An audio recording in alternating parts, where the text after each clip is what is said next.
one of the things that you can, I think this heightens the meaning in your life, is to try to do difficult things, right? Aim high. Don't aim so damn high you can't manage it, and make sure you break down your aims into reasonably attainable sub-goals, but you want to aim high, and then you want to see how hyper efficient you can get. That's a great thing to do in your early 20s, is to see, okay, like discipline yourself. You think, okay, how much work can I do if I load myself right to the maximum? How far can I work? How hard can I work until I exhaust myself? And then you back off, obviously, because the optimal amount of working, productive engagement, let's say, is that which is sustainable across decades. So you have to learn that, but you don't learn that without stretching yourself to your limits to begin with. And, you know, if your life isn't everything it could be, and if you're suffering from an excess of meaninglessness, well, it means you're not oriented in the world of chaos and order properly. It's like you could learn to discipline yourself. Figure out what it is that you need to do and that you want to do, and then see how efficient you can get. Because one of the things that's quite fun is to figure out, if you have a task, I always tell my graduate students this if they're doing an experiment too. If you have a task that you have to do, it's really interesting to spend a few minutes, sometimes hours, depending on how long the task is. See if you can figure out how to do it from 5 to 10 times faster. It means you'll have to rearrange the way you think about it, but you can often do it. And that's how extremely productive people get so hyper efficient. You need structure, you need predictability, and you need more of it than you think, just to keep you sane. Now, if you're lucky, and maybe a bit odd, you can deviate 5% from the norm, or 10% from the norm, or something like that, carefully and cautiously, as long as the rest of you is all well ordered in a normative manner. You might be able to get away with that, and you might be able to sustain it across time, and people might be able to tolerate you if you do it, or maybe you'll get really lucky and you happen to be creative but reasonably well put together, and people will actually be happy that there's something idiosyncratic and unique about you. But even under those circumstances, mostly what you want is to have a routine, it's disciplined, it's predictable, and bloody well stick to it. You're going to be way healthier and happier and saner if you do that. And then the other thing that you need, because this is one of the things the psychoanalysts got wrong, I think, is that they overestimated the degree to which sanity was a consequence of being properly structured internally, you know?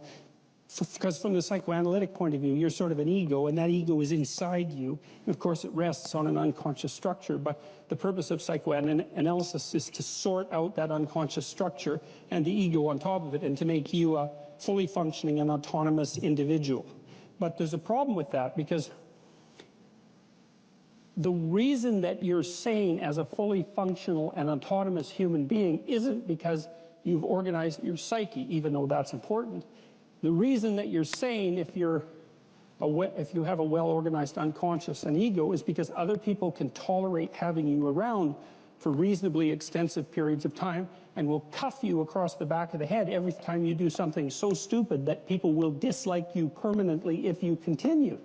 And so what people are doing to each other all the time, just non-stop, is broadcasting sanity signals back and forth, right? It's like you smile at people if they're not only behaving properly, but behaving in a way that you would like to see them continue to behave.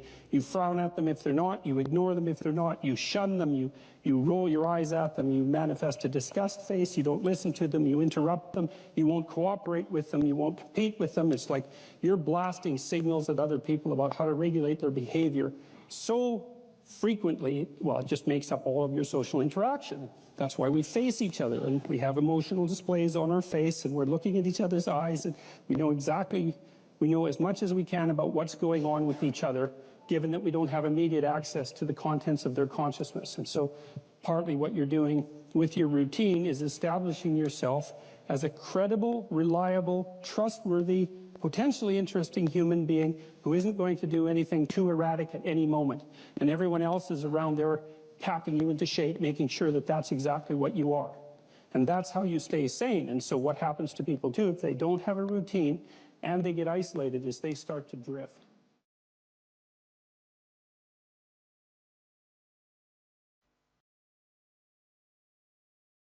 You most want to find will be found where you least want to look.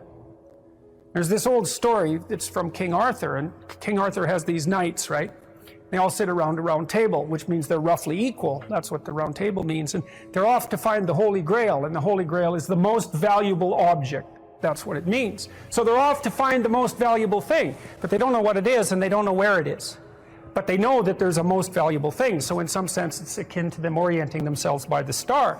And they don't know where to look. And so what they decide is they have the castle, and it's the middle of a forest. And so each knight decides to start looking for the Holy Grail by entering the forest at the point that looks darkest to him. And so what's the idea there? Well, imagine there are things that come easy to you and that you're fond of pursuing and that you're happy about pursuing. So you've found those and pursued them and you've mastered them. So you know all that, but then there's another place that you don't want to go. And so you haven't gone there and you haven't mastered it. And you're very small in comparison to it because you haven't mastered it. And so it has this monstrous aspect. If what you're doing isn't working, it's where you haven't gone that you need to go. And so I can give you another example of this. So let's say you're an agreeable person. And so you don't like conflict and you won't stand up for yourself. And you regard anger and the proclivity to provoke and to engage in conflict as something that's positively terrible. It's not only that you're not good at it, it's actually that it's wrong. So that's where you have to go if you're going to learn how to stand up for yourself. And imagine that you're afraid. Maybe you have something like agoraphobia. So there's a whole bunch of things that you're afraid of, and you don't want to go there. But if you want to put yourself together, then that's exactly where you have to go. And so it's frequently the case that what you want to find is to be found where you least want to find it. And that idea is echoed in the prominent stories of dragons and gold. It's exactly the same idea. The dragon is this terrible thing. It's this terrible predatory thing that lives forever and is very, very wise. And it lives underground, and it'll kill you. It'll burn you up in a second. But it hoards gold. And so you have to go there into the dragon's lair if you're going to get the gold.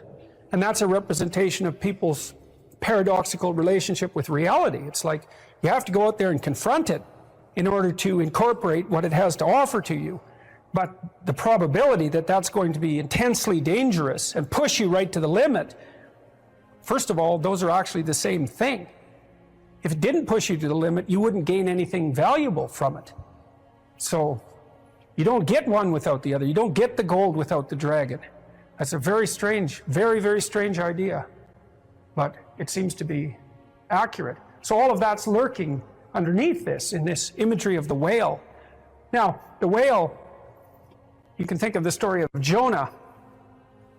What happens with Jonah is that, roughly speaking, he's a prophet, and God tells him that he has to go to this city and straighten it out because it's veered off the path and it's heading towards doom. And Jonah thinks, I'm not going to that city to tell those people anything like that because they're not going to be very happy with me just showing up there and telling them, everything they're doing wrong. And so he hops on a boat and tries to get out of there. And then God conjures up this huge storm and the boat is about to be swamped. And Jonah admits that it's actually his fault because God's upset with him because he got this direct command to go straighten out the city and he ran off. And so they're not happy about this, but they throw Jonah overboard and the sea's calm and great fish comes up, a whale, and swallows him. And then he's down in the fish for 3 days and it throws him up on the dry land. And then he's learned his lesson by that time and he goes off to pursue his proper destiny. So that's echoed in this story as well, that if you don't follow the pathway that you're supposed to follow, the seas will become stormy for you and something will come up and pull you down and you'll be in a terrible place for some length of time till you learn your lesson. And if you're lucky, you'll get spit back up on shore and then you can go do what you should do. Well, that's not a lesson that anybody needs to have interpreted. I think everybody understands that.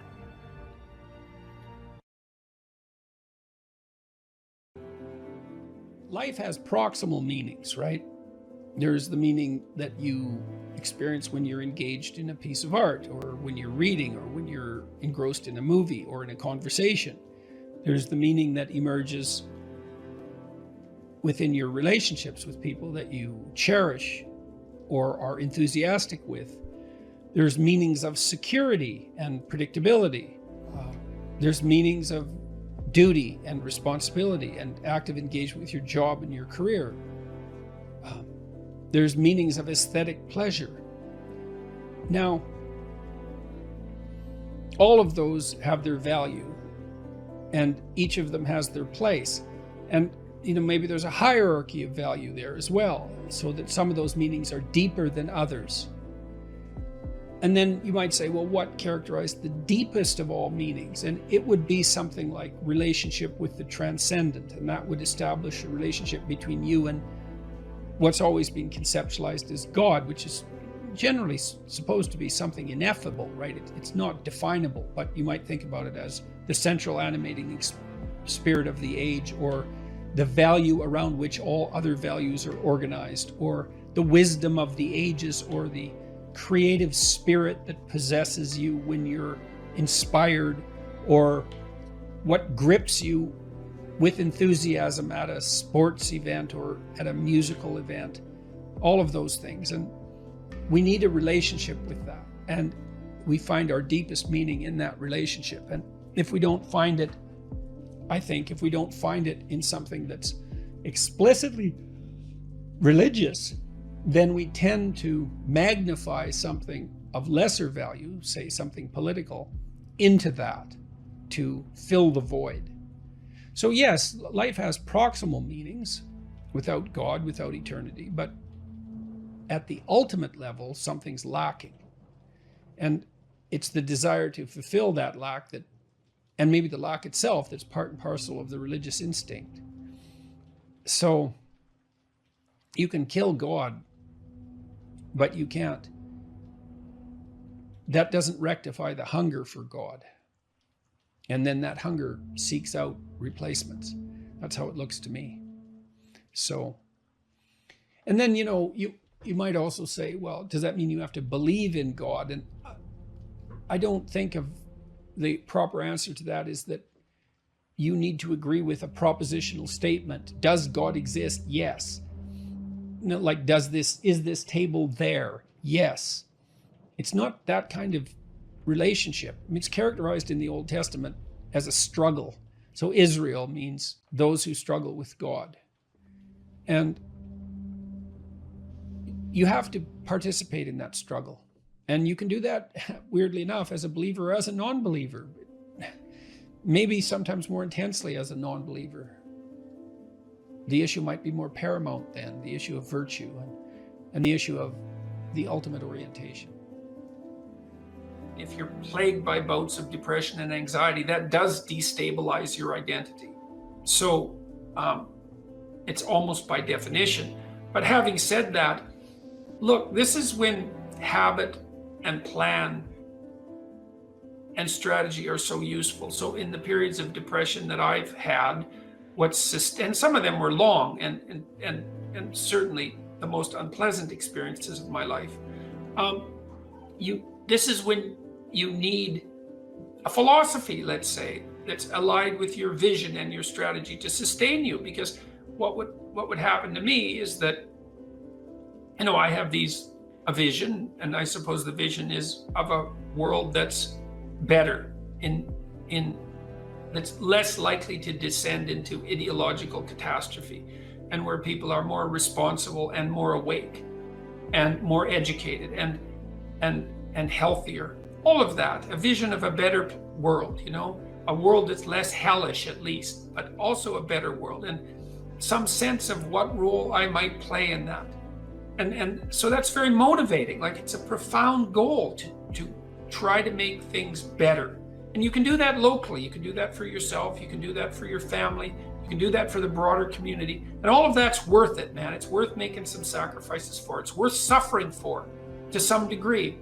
And then you decompose that into the day-to-day and week-to-week strategies and actions that you're undertaking, the plans and the activities that you're putting forward to make that dream a reality, to realize it.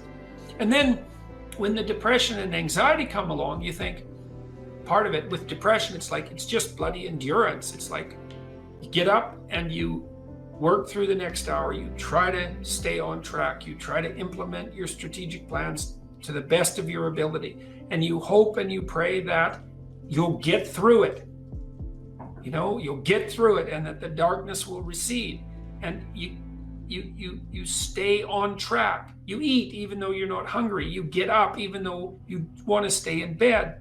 You interact with people even though you'd rather be alone. And it's the benefit of disciplined habits can sustain you. It's like the boat you're rowing in through a terrible storm, leaks and all, and maybe you'll be overwhelmed, but you have the boat and you can row forward, and that's what you've got. In order to have any positive meaning in your life, you have to have identified a goal, and you have to be working towards it. And there is a technical reason for that. And the technical reason, as far as I can tell, is that the circuitry that produces the kind of positive emotion that people really like is only activated when you notice that when you're proceeding towards a goal that you value. And so that means that if you don't have a goal that you value, you can't have any positive emotion. So technically that's the incentive reward system, and the underlying circuitry is dopaminergic, and when that circuitry is activated, then it's part of the exploratory circuit. It gives you the sense of being actively engaged in something worthwhile. You tend to think of positive emotion as something produced by reward, but there's two kinds of positive emotion. One is the reward that's associated with satiation, and that's consummatory reward, and that's the reward you get when you're hungry and you eat. But the thing about eating when you're hungry is that it destroys the framework within which you were operating, right? It's time to eat. Well, you eat, and then that framework's no longer relevant, so the consummatory reward eliminates the value framework, and then you're stuck with, well, what are you going to do next? And so the consummatory reward has with it its own problems, but the incentive reward is constantly what keeps you moving forward. And incentive reward, because it's dopaminergic, also is analgesic, literally analgesic. So if you're in pain, you take opiates, and that will cut the pain, but so will psychomotor stimulants like cocaine or amphetamines. And so it's literally the case that if you're engaged in something that's engaging and you're working towards a goal, that you're going to feel less pain. And you can see this happening with athletes who, you know, they'll break their thumb or something, or maybe sometimes even their ankle, and they'll keep playing the game. Of course, afterwards they're suffering like mad, but the fact that they're so filled with goal-directed enthusiasm means that, well, the pain systems are in some sense shut off.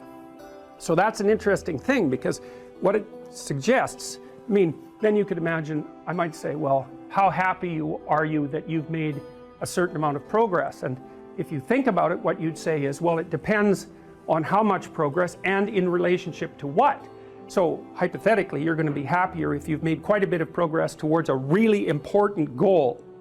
And then you have to think through what it means for a goal to be really important, because that's not obvious. Now, you could say, you're in this class and you're listening to some information, and maybe there's two reasons for that. You might find the information interesting per se, but let's forget about that for a minute.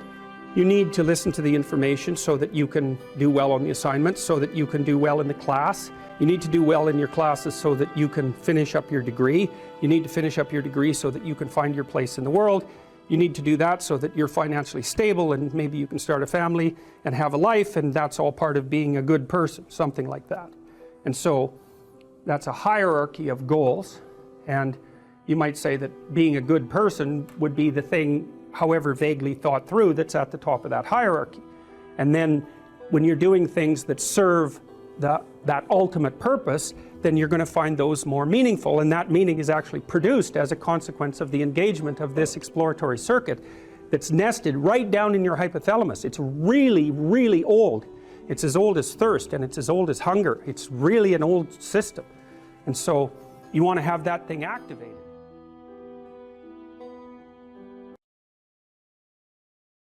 So then I learned about Piaget, and Piaget had some very interesting ideas, and I think I've told you already what Piaget was up to. He wasn't a developmental psychologist. He didn't even regard himself as a psychologist. He wanted to reconcile science and religion. That's what he was doing through his entire bloody life, because it drove him crazy when he was an adolescent. And he didn't think that he would be able to survive unless he could bring those two things together. So he's working on the same problem. And so one of the things that Piaget, who was very prone to observation, he was an ethologist of human beings. That's a good way of thinking about it. An ethologist is a scientist who studies animals by watching their behavior rather than studying them under laboratory conditions. and he got very interested in the spontaneous emergence of morality in the play of children. And it was so smart, that idea that, you know, when kids come together and unify themselves towards a particular goal, so in play, that a morality emerges out of that. And that morality, and I've mentioned this before, there's a morality in game 1, there's a morality in game 2, there's a morality in game 3. What's common across all those moralities is a meta-morality. And so the meta-morality emerges from the particular moralities that are embedded in particular cooperative situations. We could say cooperative and competitive situations. You can expand that out biologically to some degree to the idea of the dominance hierarchy, right? Every social animal, and even many animals who aren't social, are embedded in a dominance hierarchy. The dominance hierarchy has a structure, or we couldn't call it a dominance hierarchy. Dominance hierarchy A, B, C, D, E, thousands of them across thousands of years. You extract out from all of them what's central to all of them. That's the pyramid of value. What question do you need answered about the pyramid of value? What's at the top?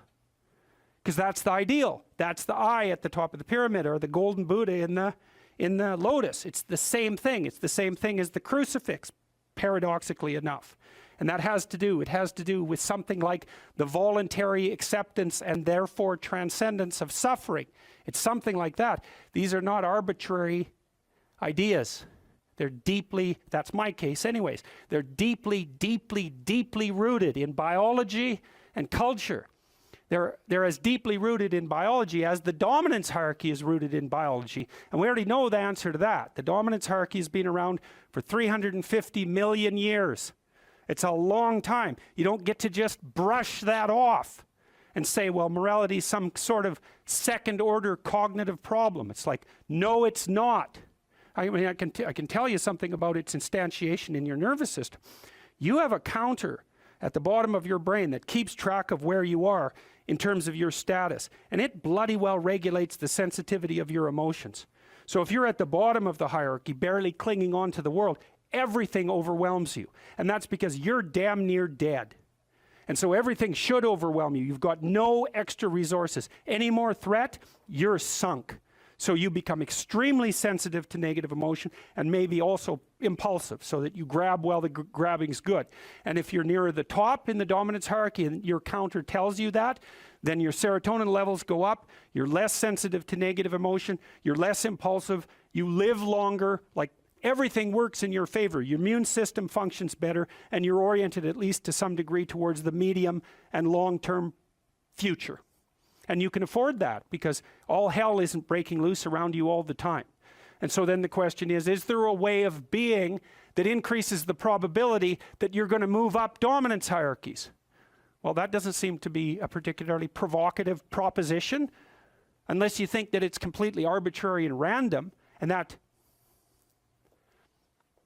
you can think that if you want, but I don't think there's any evidence for that whatsoever. I mean, we certainly have, even for sexual selection, we impose criteria. They're not random and arbitrary. So, okay, so back to Jung. So what was Jung trying to do? Well, he was trying to see, Jung believed that once we had stopped populating the cosmos with gods, that they went inside. That's a good way of thinking. Well, think about it this way. You know, an archaic person looks at the sky and uses his imagination to populate the sky. What's the sky? Well, it's the constellations. It's the domain of the gods. Well, why? Well, because the gods are what are out there beyond your understanding. Well, that's what you see when you look up at the sky. So you populate the night sky with figures of your imagination. So the gods are the things that you broadcast out of your imagination and see spread over the world. It's like the contents of your unconscious are manifesting themselves when you encounter the unknown. It's exactly what it is. That's exactly how else could it be, right? You're projecting your fantasy onto what you don't understand. That's how you start to cope with what you don't understand. You populate the unknown with deities. Where did they come from? They came from your imagination. Well, what happens when you take them out of the world? Do they disappear? No. They just go back into your imagination. So that's where Jung dug down to find them. That's the same motif as rescuing your dead father or rescuing your father from the belly of the whale. It's the same idea, is that the corpses of the gods inhabit your imagination. So where do you go if you need to revivify them? You go into your imagination. And that's exactly what Jung did. And I mean, this is no secret. If you read Jung, he tells you that's what he did. He tells you that's why he did it. It's not an interpretation on my part. Well, so then the question is, what's down there? Is it just mess and catastrophe? Or is there something in it that's patterned? Well, Jung's proposition was that you rediscover the great archetypes that guide human being by investigating the structure of your imagination. When he thought about the imagination, in some sense, at least in part, as a manifestation of your biology. Well, yes. What else would it be? You know, and I told you that story about my nephew, I believe, right? About him running around as a knight and then going off to have a combat with the dwarves and the dragons. It's like, well, where did that come from? Well, partly it came from his culture, right? Because he was a knight, and so obviously that's a cultural construct. But the thing is that his imagination it's this structure that's looking for things to fill itself with. Just like your predisposition to language. You have a predisposition to language. What is that? We don't know. What does it do? It looks for things in the world to fill itself with, right? And if you first of all, when you start to learn how to speak, you babble every phoneme. Did you know that? If I was learning to speak an Asian language, there would be phonemes I couldn't pronounce, and vice versa. An infant, all of them, they babble all the phonemes, and then as they start to learn the language, they lose the ability to say a bunch of them and only retain the ones that are relevant to that language. So a baby babbles all possible languages, that's a way of thinking about it, and then loses the ability. So that's you can see there. So you could say, well, you manifest the potential to be possessed by the set of all possible archetypes. It's built into your biology. And then as you're enculturated in your own culture, the set of archetypes that manifest themselves in that culture are the ones that you pull in for your own use. So my nephew's running around like a knight. Well, you know, if he would have been born in the middle of the Amazon, he would have been running around with a bow and, you know, a poisoned arrow and a bow. It's the same thing. It's the same idea. It's just trapped out in different cultural dress. And his little imagination was trying to solve the problem. How do you deal with the unknown? Well, what's the unknown? It's these little devils that keep jumping up on you and biting you, and they come out without end. So just killing them, it's like cutting the head off the Hydra, right? 7 more grow. Well, what the hell good is it to solve one problem when there's just a bunch more problems that are going to come after you? And that's everyone's question. That's the ultimate question of nihilism, right? Why bother solving a problem if all that's going to happen is that 20 more problems are going to come your way? Why not just give up and die? Well, right, it's a good question. It's a good question, right? Is the suffering so intense that the whole game should just be brought to an end? That's another fundamental question of existence. And people who've become truly malevolent answer that question in the affirmative. They say, it's too much, we should destroy it. Now, I wouldn't say they're precisely doing it only for humanitarian reasons, but you have to understand and appreciate the logic. It's not irrational. That's the other thing. It's not irrational to work for the destruction of being. It's not irrational. In fact, it might be the most rational thing you could come up with. Depends on your initial set of presuppositions. So, Jung, down into the belly of the beast, so to speak, to see what lurks in the imagination. He sees the birthplace of archetypal ideas. Well, what are archetypal ideas? They're patterns of you could think about them as representations of patterns of adaptive behavior. And so then you might ask, well, where did they come from? Well, that's part of what I've been trying to teach you about. They evolved, as far as I can tell, right? They evolved collectively, is that our society, and this is the dominance hierarchy idea. Dominance hierarchies set themselves up as a matter of course. They're the standard way that animals organize themselves in a territory. Well, okay, human beings are watching those dominance hierarchies. since we became self-aware, thinking, what the hell are we up to? What the hell are we up to?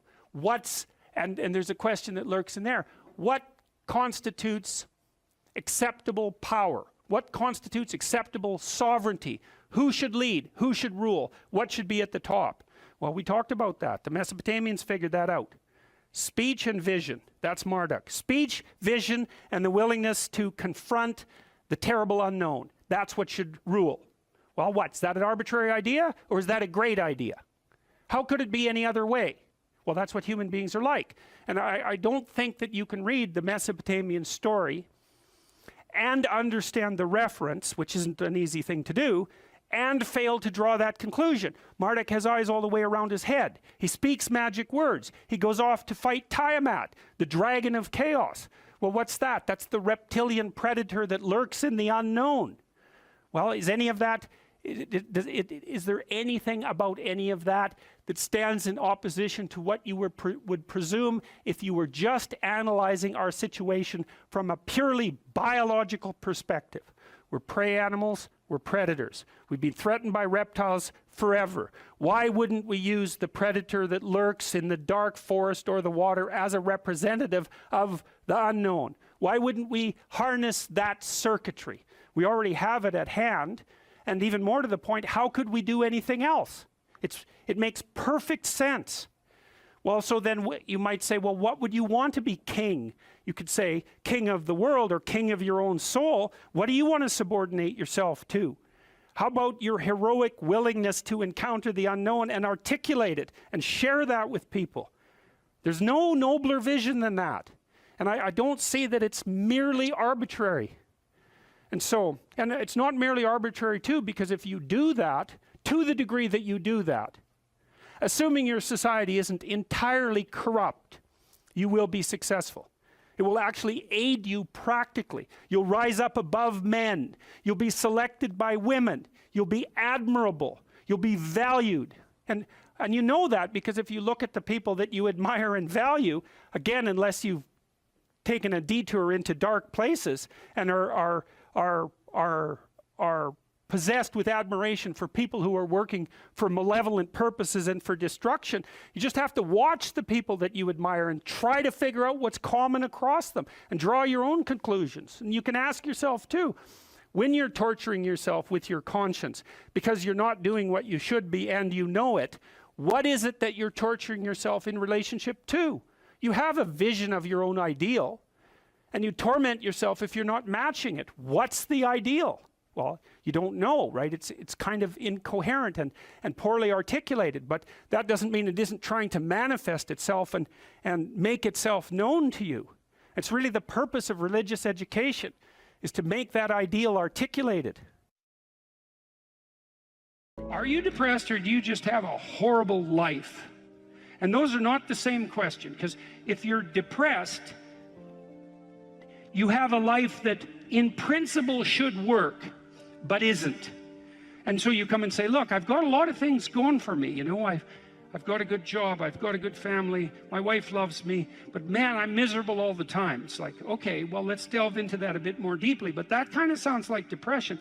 But then you might come and say, well, I'm miserable. I'm suffering. I don't even want to be alive. And then I might ask, well, do you have an intimate partner? Well, no, not really. And I have had a history of catastrophic relationships. Do you have any friends? Well, you know, I have this one person I phone like once every month or so. But other than that, no, I don't really see anyone. Well, do you have any close family? No, my family's pretty fractured. I don't get along with my mom and dad.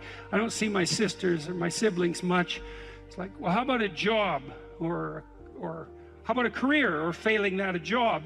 It's like, well, I've always kind of been underemployed and I just lost my job and, you know, that's not going very well. And so on. You can walk through someone's life and you can find out if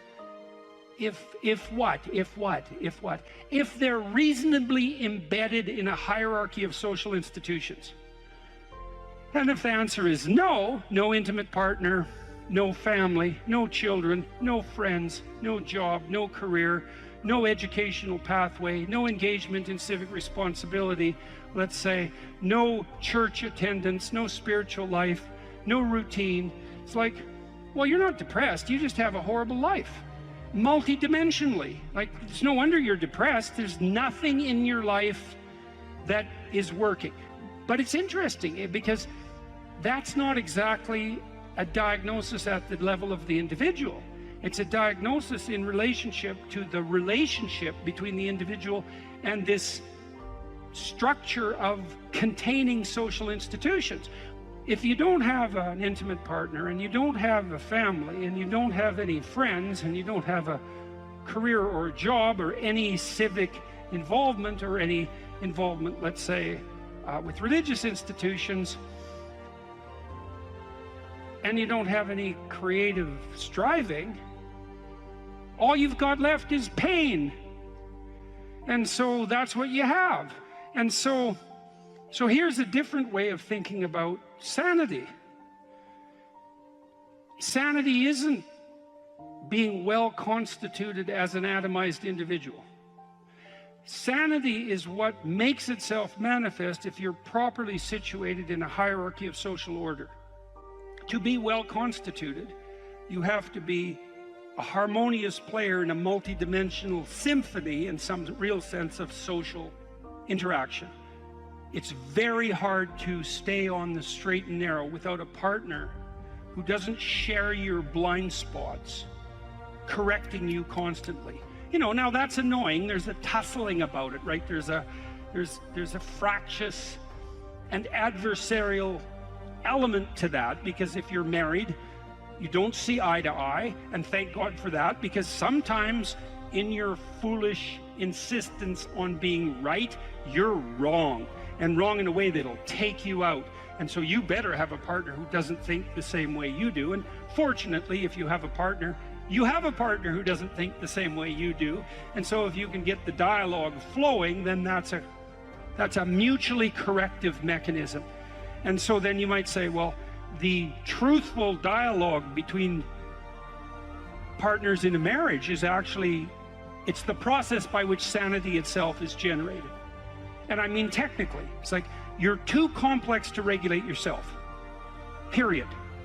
And so you need other people to help you do that. So if you have a wife or a husband, someone who knows you and is there for the long run, they can help, you can help each other find the meaningful path and stay on it. And you can't do that alone. And probably just having a partner isn't enough. You need kids, likely, to keep you sane or to drive you crazy, depending on the nature of your children, let's say. You need family, you need your parents, you need your siblings, you need another community around you that's not merely your wife, because you're so crazy that it takes a village to keep you sane. And so, and then surrounding that more intimate web of kinship, you need friends. And friends keep you sane. Well, how? Well, you have to act in a manner that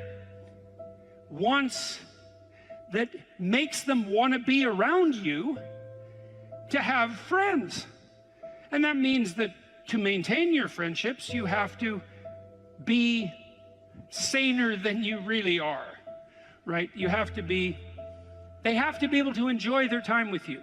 If you practice forthright and voluntary exposure to that which terrifies and dismays you, it transforms you. And we really know this as psychologists. We even know there's more and more evidence suggesting, for example, that if you imagine you adopt this attitude of voluntary confrontation, that changes you psychophysiologically. So much of the biochemistry of motivation and emotion is transformed when you take a stressor which could be oppressive and paralyze you and cause you to withdraw, and you reverse that and you decide to advance. It's like a different spirit inhabits you. And I mean this physiologically. There's a whole different pattern of being that makes itself manifest in you neurologically and psychophysiologically and pharmacologically. So you take it on as a challenge, right? And that transforms you at a cellular level too, because one of the things we've discovered in recent years is that if you do something new and complex, then that turns on that parts of your DNA that haven't produced proteins before will start producing new proteins and reconstruct you from the cellular level up. So it's a deep transformation, and we have no idea how deep. And again, you could ask yourself, if you didn't withdraw in fear from anything from everything that life threw at you, who could you become? Now, I would say that's the central religious question in some real deep sense. You know, are more things thrown at us than we can manage? Well, that's a tricky question, because pretty dreadful things are thrown our way. And you might say, well, that just presents an insuperable barrier to progress. That's not very helpful, because you're alive, here you are, you got these problems to contend with, and if it's an impossible task, then how could you be anything but hopeless and desperate? But then you think, well, wait a second, how would things transform if I took this on as a voluntary adventure, you know, regardless of its scope? And the scope would include unjust suffering, death, and hell. And that's not just some religious or metaphysical vision. It's like, no, you're actually going to have to contend with that in your life, in whatever way those things make themselves manifest to you personally. That's coming, man. And so maybe you better get prepared. And then the question might be, well, what would happen if you got prepared? And the answer might be, you'd be prepared. And I think the religious enterprise, in its deepest sense, is that process of preparation. And, you know, you might want to even push that a bit farther. You might say, well, not only do you want to get prepared for what's coming your way, but you want to be so prepared that when it comes your way, that it doesn't make you bitter and resentful and tempted by the desire to walk the path that would make all of that even worse. And so you might say, well, if you could really face up to what you need to face up to, not only could you turn yourself into someone that could bear the catastrophe of life and exposure to hell, but maybe you could turn yourself into someone who would still do good even while facing those things. Now, that's a pretty noble goal. Every time you learn something, you learn because something you did didn't work. And that exposes you to the part of the world that you don't understand. Every time you're exposed to a part of the world that you don't understand, you have the possibility of rebuilding the structures that you use to interpret the world. That's often why it's more important to notice that you're wrong than it is to prove that you're right. One of the things that you're supposed to learn in university is precisely that. It might be useful to listen to people that annoy you on the off chance that they know something that, if they tell you, you can use instead of dying. Talking to people who agree with what you say is like walking around in a desert. You already know everything that they say. The reason you're associating with them in that situation is so that they never say anything that challenges you, because you're afraid that if you go outside of what you understand, that you won't be able to tolerate the chaos. But it isn't the case. People have an unbelievable capacity to face and overcome things they don't understand. And not only that, that's essentially what gives life its meaning. The Buddhists say life is suffering. And you think, well, if that's the case, why bother with it? And people do ask that question, and they ask it in ways that result in their own destruction, and worse, in the destruction of others. So, for example, people who become particularly cruel, particularly in a genocidal manner, are more than willing to dispense with as many human beings as they can possibly train their sights on, because they're so disgusted by the nature of human limitation that they'd rather eradicate it. And lots of people become suicidal because they can't bear the conditions of their own existence. And suffering is real, and it's inescapable. So the question is, what do you do about it?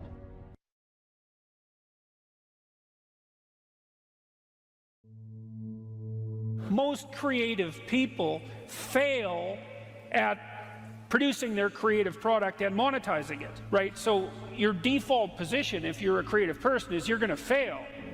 And that's because it's hard to come up with something new, and it's hard to present it to the market at the right time, and it's hard to market it. Like, those things are really, really difficult. And so what successful entrepreneurs do is they just keep doing it over and over and over and over and over and over and over. And eventually, if they're fortunate, one of their ideas happens to hit the right place at the right time.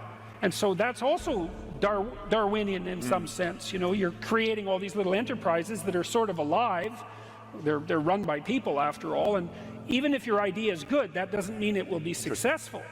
There's so many things that have to be taken into account. So this is partly why persistence, and that's part of conscientiousness, is so useful. It's like, you know, what do they say? If at first you fail, then try again. And that would probably mean try something different rather than the same thing.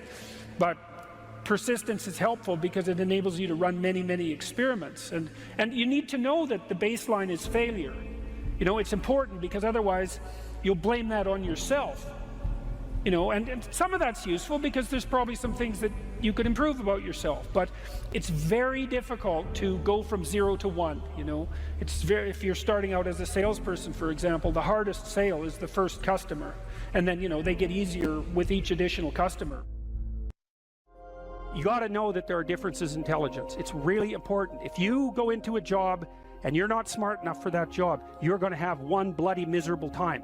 And you're going to make life wretched for the people around you because you won't be able to handle the position. But what you really want to do, as far as I can tell, if you want to maximize your chances for both success and let's say well-being, is you want to find a strata of occupation in which you would have an intelligence that would put you in the upper quartile.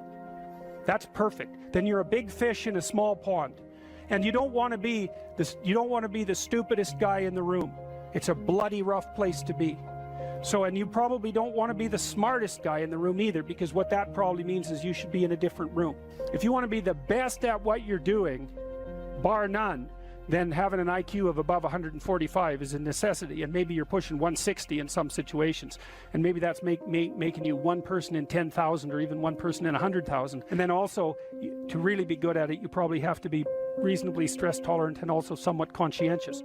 There's nothing you can possibly do to become more deadly than to improve your facility with language. And the way you do that is by reading, especially great things, and by writing, and by thinking, and by speaking, for that matter. But how could that not be viewed as absolutely central to what education is about? You want to be inarticulate and stumble over everything that you try to think and communicate? Yeah. How are you going to get anywhere? You don't even know who you are under those circumstances. You're this massive feeling that's expressing itself, you know, maybe in violence because you can't find the words. And you stumble around and bump into things, and you're clunky and dull, and you're not witty. You don't sparkle. It's from the uphill climb that we derive our value, and I mean this technically. So almost all the positive emotion we feel, especially the emotion that fills us with enthusiasm, and that's experienced in relationship to a goal. And so in some sense, you want a goal that you can never attain. So you can always move closer to the goal that recedes as you move towards it. You think, well, that's frustrating. It's like Sisyphus pushing the rock uphill. But it's not, because as you pursue that goal, you put yourself together and your life does get better and richer and more abundant. And that's why the highest levels of virtue and goal are in some sense transcendent. You want them to be above everything you're doing so you can continually move towards something that's more sublime and better. That's what you are. You're here to live, not to sleep.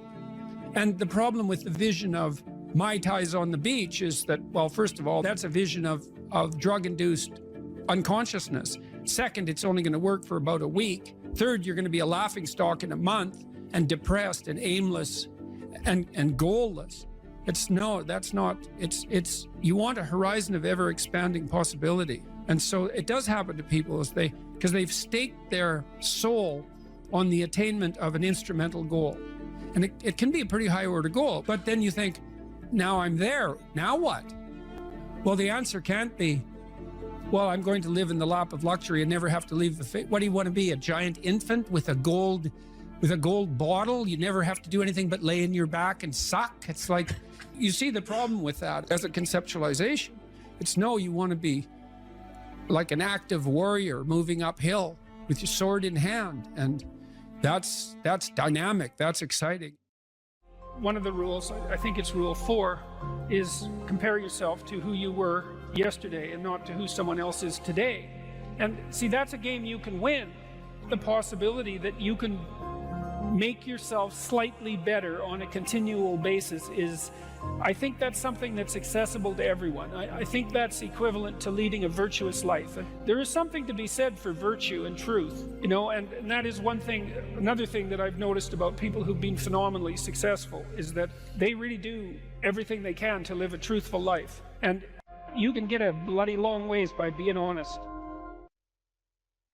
Lay a disciplinary structure on yourself, get the chaos in check, and then you can move towards a state that's freer. It's discipline first. Like, look, if you're going to become a concert pianist, there's going to be several thousand hours of extraordinarily disciplined practice. That's the imposition of order on your potential, let's say. But what comes out of that is a much grander freedom. And so virtually every freedom that you have in life that's true freedom is purchased at the price of discipline. But it's not some casual self-help doctrine. It's that if you don't organize yourself properly, you'll pay for it, and in a big way, and so will the people around you. And I would say, start where you can start. You know, if something announces itself to you as in need of repair, that you could repair, then hey, fix it. You fix 100 things like that, your life will be a lot different. Now, I often tell people too, fix the things you repeat every day, because people tend to think of those as trivial. You get up, you brush your teeth, you have your breakfast, you know, you have your routines that you go through every day. Well, those probably constitute 50% of your life. And people think, well, they're mundane, I don't need to pay attention to them. It's like, no, that's exactly wrong. The things you do every day, those are the most important things you do, hands down.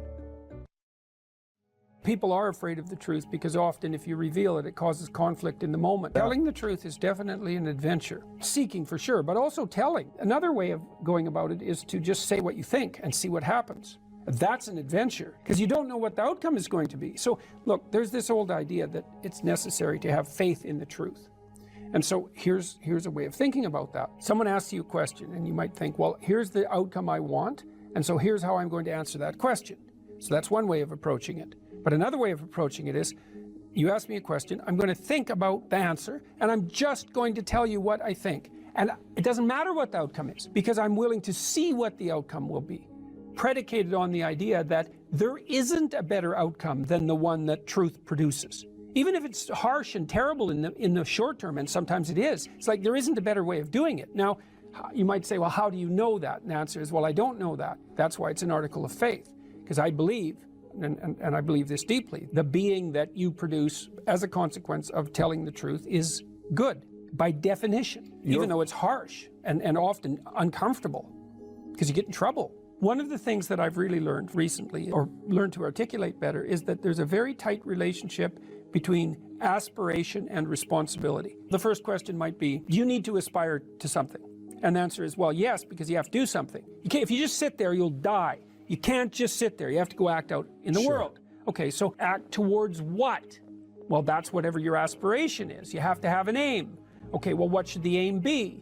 Well, it should be something worth doing, let's say. Why do something that you don't feel is worth doing? What do you think's worth doing? Well, if you watch other people and you judge when they're doing something worthwhile, you usually judge them positively if you see that they're taking responsibility, at least for themselves. What, do you want to be completely useless so other people have to take care of you? That's pretty pathetic. And maybe you could get your act together so you're taking care of yourself and your family.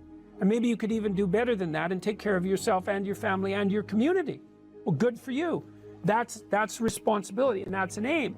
Well, here's one of the things that's cool about that, is that your life doesn't have meaning without aspiration or an aim. Okay, so you need a hierarchy of values. There's got to be something at the top. It's got to be something important. If you don't have that, your life doesn't have any meaning. So if you criticize the hierarchy, or even the idea of hierarchy, you destroy the idea of aspiration, and then people have nothing.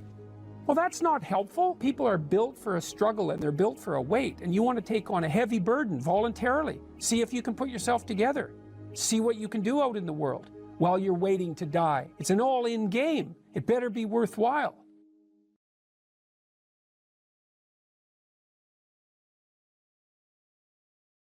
What sort of life would you have to have so that you could bear your suffering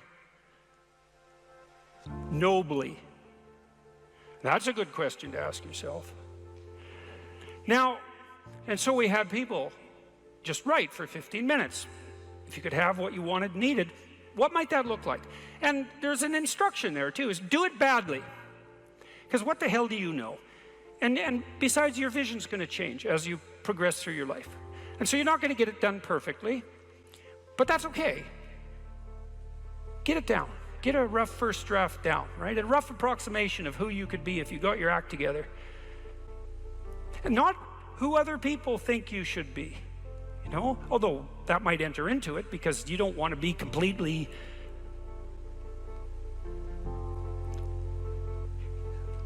you can't be who you are properly and ignore the fact that you're embedded in a social context.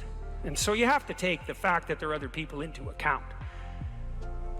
And it doesn't mean be who your parents think you should be either, even though that's another source of information that you might want to consider. It's a deeper question. It's like, what would actually motivate you? And you might think, well, I could never have that. It's like, that's not the question that's being addressed here. Although I would say, there's no sense floating off into some kind of impossible juvenile fantasy. We're making an assumption that you're taking the question seriously and that you're going to remain within the bounds of what you regard as sanely reasonable. So that's the first part. Second part was the opposite of that. It's like, okay, now you've specified a goal, where the goal is, in some sense, both your character and your life. And you've specified that rather vaguely. You only had 15 minutes to write about it. And that's a good thing, because now you have something to move toward. Now, I could tell you this technically. This is an interesting thing to know. People say they want to be happy. That's not true, by the way. If you investigate what people mean when they say they want to be happy, they say, I just want to be happy. It's a very funny phrase. It's, what do you mean, just? Like, there isn't anything harder than that. So you can't just say just, that's all you want. You just want to be happy all the time. That's all it would take. It's like, good luck with that. That's not going to happen. So you can get rid of the just. And then, I want to be happy. Well, maybe. Actually, what people really mean when they say that is they don't want to suffer and be miserable.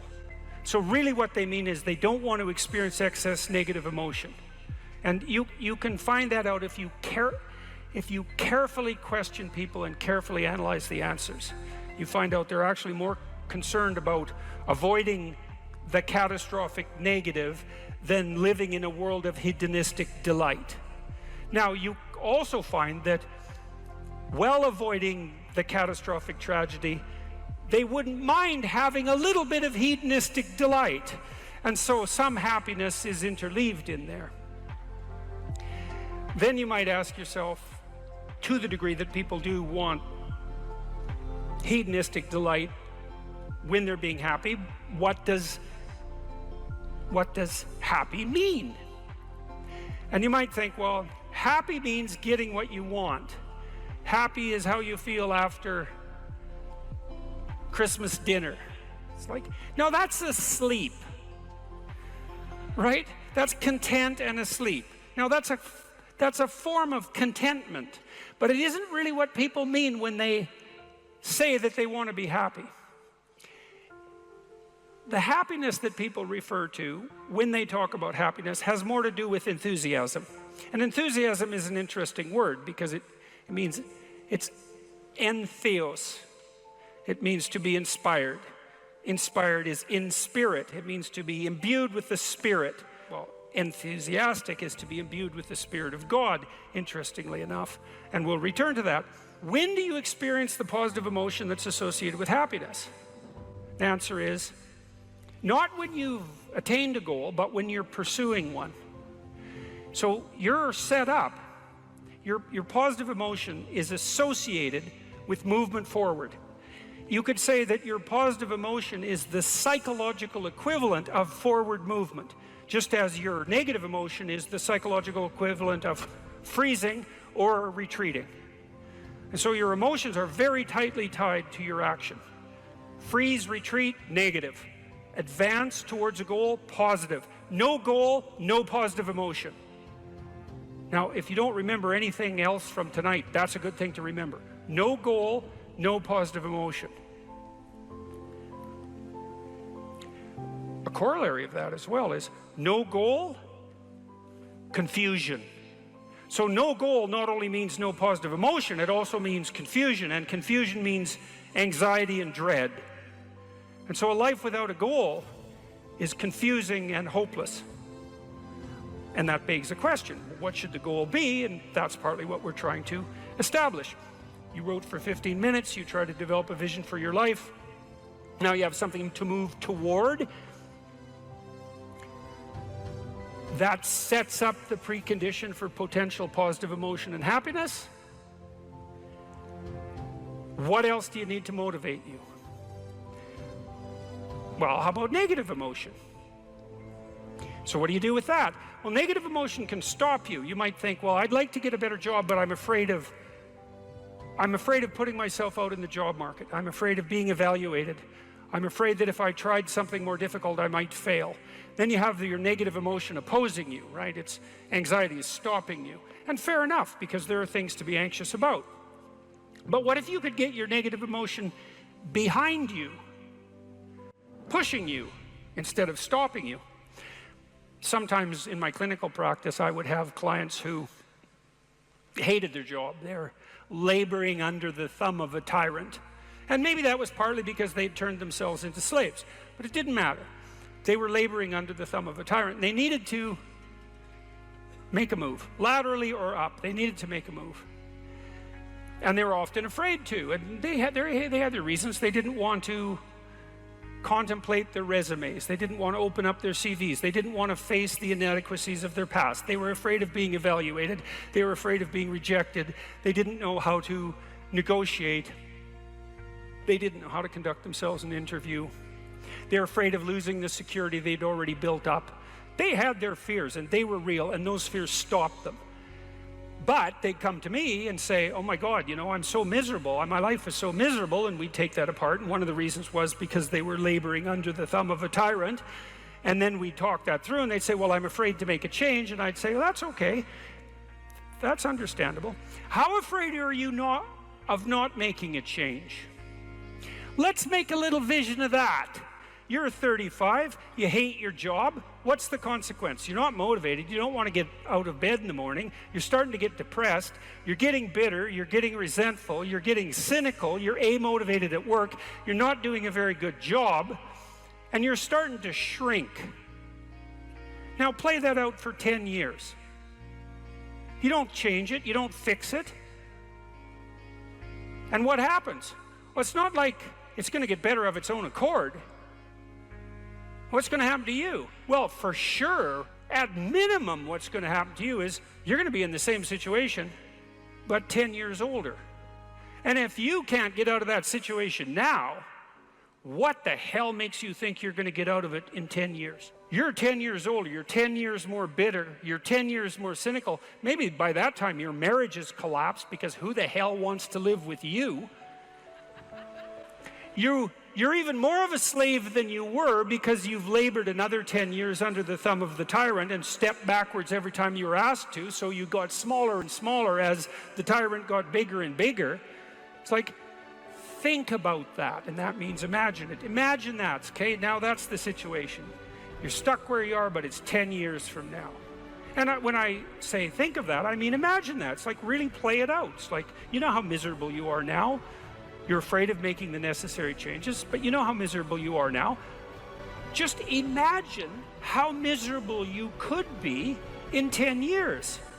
And in all likelihood, what you'll find is that you're way more afraid of that than you are of whatever's stopping you in the present. It's really useful to know what your own particular brand of hell might be.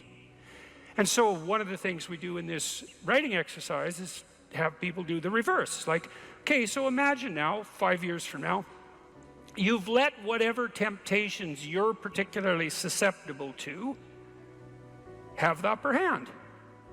And they've augured you into the ground.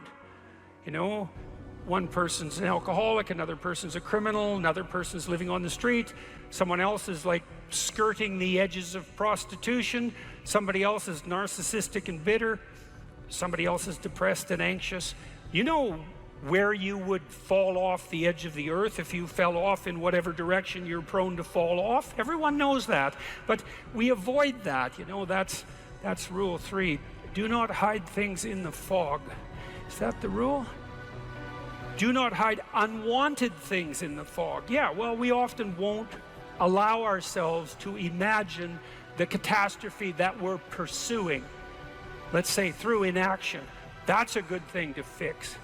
So now you say, well, you think for 15 minutes, that's not very long, about who you could be and what you could have if you could have what you wanted, if you were who you could be. And then you think about what sort of hell you could produce for yourself if you didn't do that. And that's not a bad polarity. It's like, I'm going to get away from that and I'm going to move towards that. And then you have your negative emotion working for you and your positive emotion working for you. And that's a good gradient, and that's a great gradient emotionally, because as I said, you don't experience positive emotion except in relationship to a goal. And if you got a nice gradient on your goal pursuit, then that's going to increase the degree to which you feel positive emotion. And positive emotion, by the way, isn't just about being happy. That's the most trivial part of it in some sense. Positive emotion allows you to focus.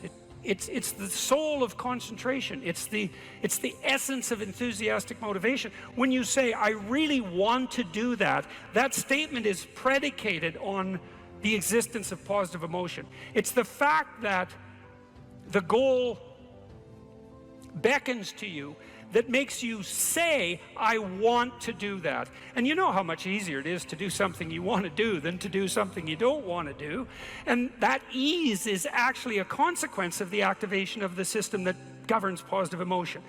And you might ask yourself, well, how powerful a system is that? And I would say, well, almost all of the drugs of abuse that people are most prone to abusing are abused because they activate the positive emotion system. So cocaine, methamphetamine, heroin is also a painkiller, but it has a psychomotor stimulant element. That's the technical term for the pharmacological effect of pharmacological agents on the positive emotion system. Psychomotor stimulation, psychomotor because it's associated with movement forward. And cocaine is such a powerful drug because it makes you feel like you're doing something worthwhile.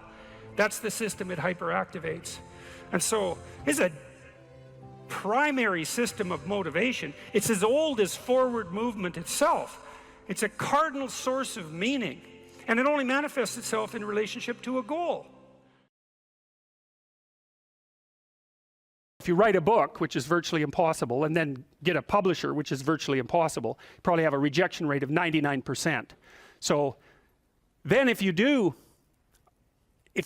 manage to publish the book with a reasonable publisher, which you won't because it's impossible, then you get 8% royalties. That's it. So 92% of your labor goes to the sales, marketing, and distribution end of things. And so it's very, very difficult to generate capital as an entrepreneur. And there's innumerable impediments. One of the things that people do, and this is something for those of you who might be entrepreneurially minded, here's another thing that you have to understand, is that you can't really create a product and then launch it. Because first of all, you don't know how to do that. You might know how to create the product, but you do not know how to market or sell it. You don't know how to advertise it. You don't know how to communicate about it. You don't know how to ship it. Like, there's all sorts of things you just don't know. But worse is you don't know if people will use it. And so what companies do that roll out new products on a relatively continual basis do is they don't develop the product and then go sell it. They continually communicate with their customers about what product the customer is willing to buy next, and then they develop that. And so you have to have your market identified, and then you have to be in continual communication with the market while you develop the product. It's not, I build a better mousetrap and the world comes, marching to my door. That isn't how it works. is that you got to find out if someone wants to buy your stupid thing. And then the next thing is that even if you have a great thing, you're going to go talk to people and they have 50 great things that they might buy. And they're all great, but they're not going to buy all 50. They might buy one, maybe, and maybe they'll buy it this week, but probably they'll buy it in 6 months. And they're not going to buy any of them, no matter how great, unless they're on fire and you're selling water. Because they're so busy already, right? They're so overwhelmed and preoccupied by their jobs that if you come in and you say, well, here, this is going to increase your efficiency by 20%, and here's the 3 weeks you'd have to spend doing that, and then the payoff would come in the next years, they'll say, yeah, well, I'll do that as soon as I have time. And as soon as I have time is never. So if they're on fire and you have water, you can sell it to them. But that's all, because otherwise it's a no-go. So those are all things that are worthwhile knowing, because they're very hard to learn. And so, and very comically, I mean, if you would have told me when I first started developing these tests that one of the reasons corporations wouldn't buy them was because they worked, that I would have just thought, really? I mean, come on, really? That's really the reason? It's like, yeah, that's the reason. God. So very, very, very problematic. And then they already have their processes in place and they're entrenched. And then the next problem is, you know, you haven't got any customers. I think I told you that before. You don't have any customers and you show them the statistics, but they can't understand the statistics. And they also have 200 other people selling them things, and 50 of them are crooks. So they're just lying about what they're doing, and they can't tell the difference between the liars and the people who are telling the truth. And so they can't understand the statistics for themselves, and they can't verify them anyways. So what they ask you is, who else is using it? And if the answer is, well, everybody, then you don't even have to do the sale because you're already rich. And if the answer is nobody, then they're going to say, well, why is nobody using this? You say, well, it's the hottest thing that's come along. And they think, well, I'm not going to be the sucker who gets painted, you know, red and fired because this failed. That they do not think this might make me succeed. People do not care about whether or not they succeed. They care about whether or not they fail. And so that's another thing, is that if you're marketing something and you can say, this will stop you from being identified as a failure, then people might be happy about that. But if you say, this will really help you succeed, it's like, yeah, no, I don't want to succeed. I just don't want to fail. I don't want to succeed. I just want to be invisible and be left alone. And if you're looking for people's fundamental motivation, that's it. It's they want to be invisible and they want to be left alone. I tell you the zebra story? Any of you know that story? Okay, I'll tell you this zebra story. Stop me if I've told it to you before. This tells you everything you need to know about human beings. So it's worth knowing. Okay, so zebras have stripes, and people say, well, that's for camouflage. And then you think about that for 2 seconds, and you think, that's a really stupid theory, because lions are camouflaged, and they're like golden like the grass. And zebras are black and white, so you can see a zebra 5 miles away. It's like, there's a zebra, it's black and white. So the whole camouflage thing, that's just not working out so well as a hypothesis. Okay, so biologists go and they decide to take a look at some zebras.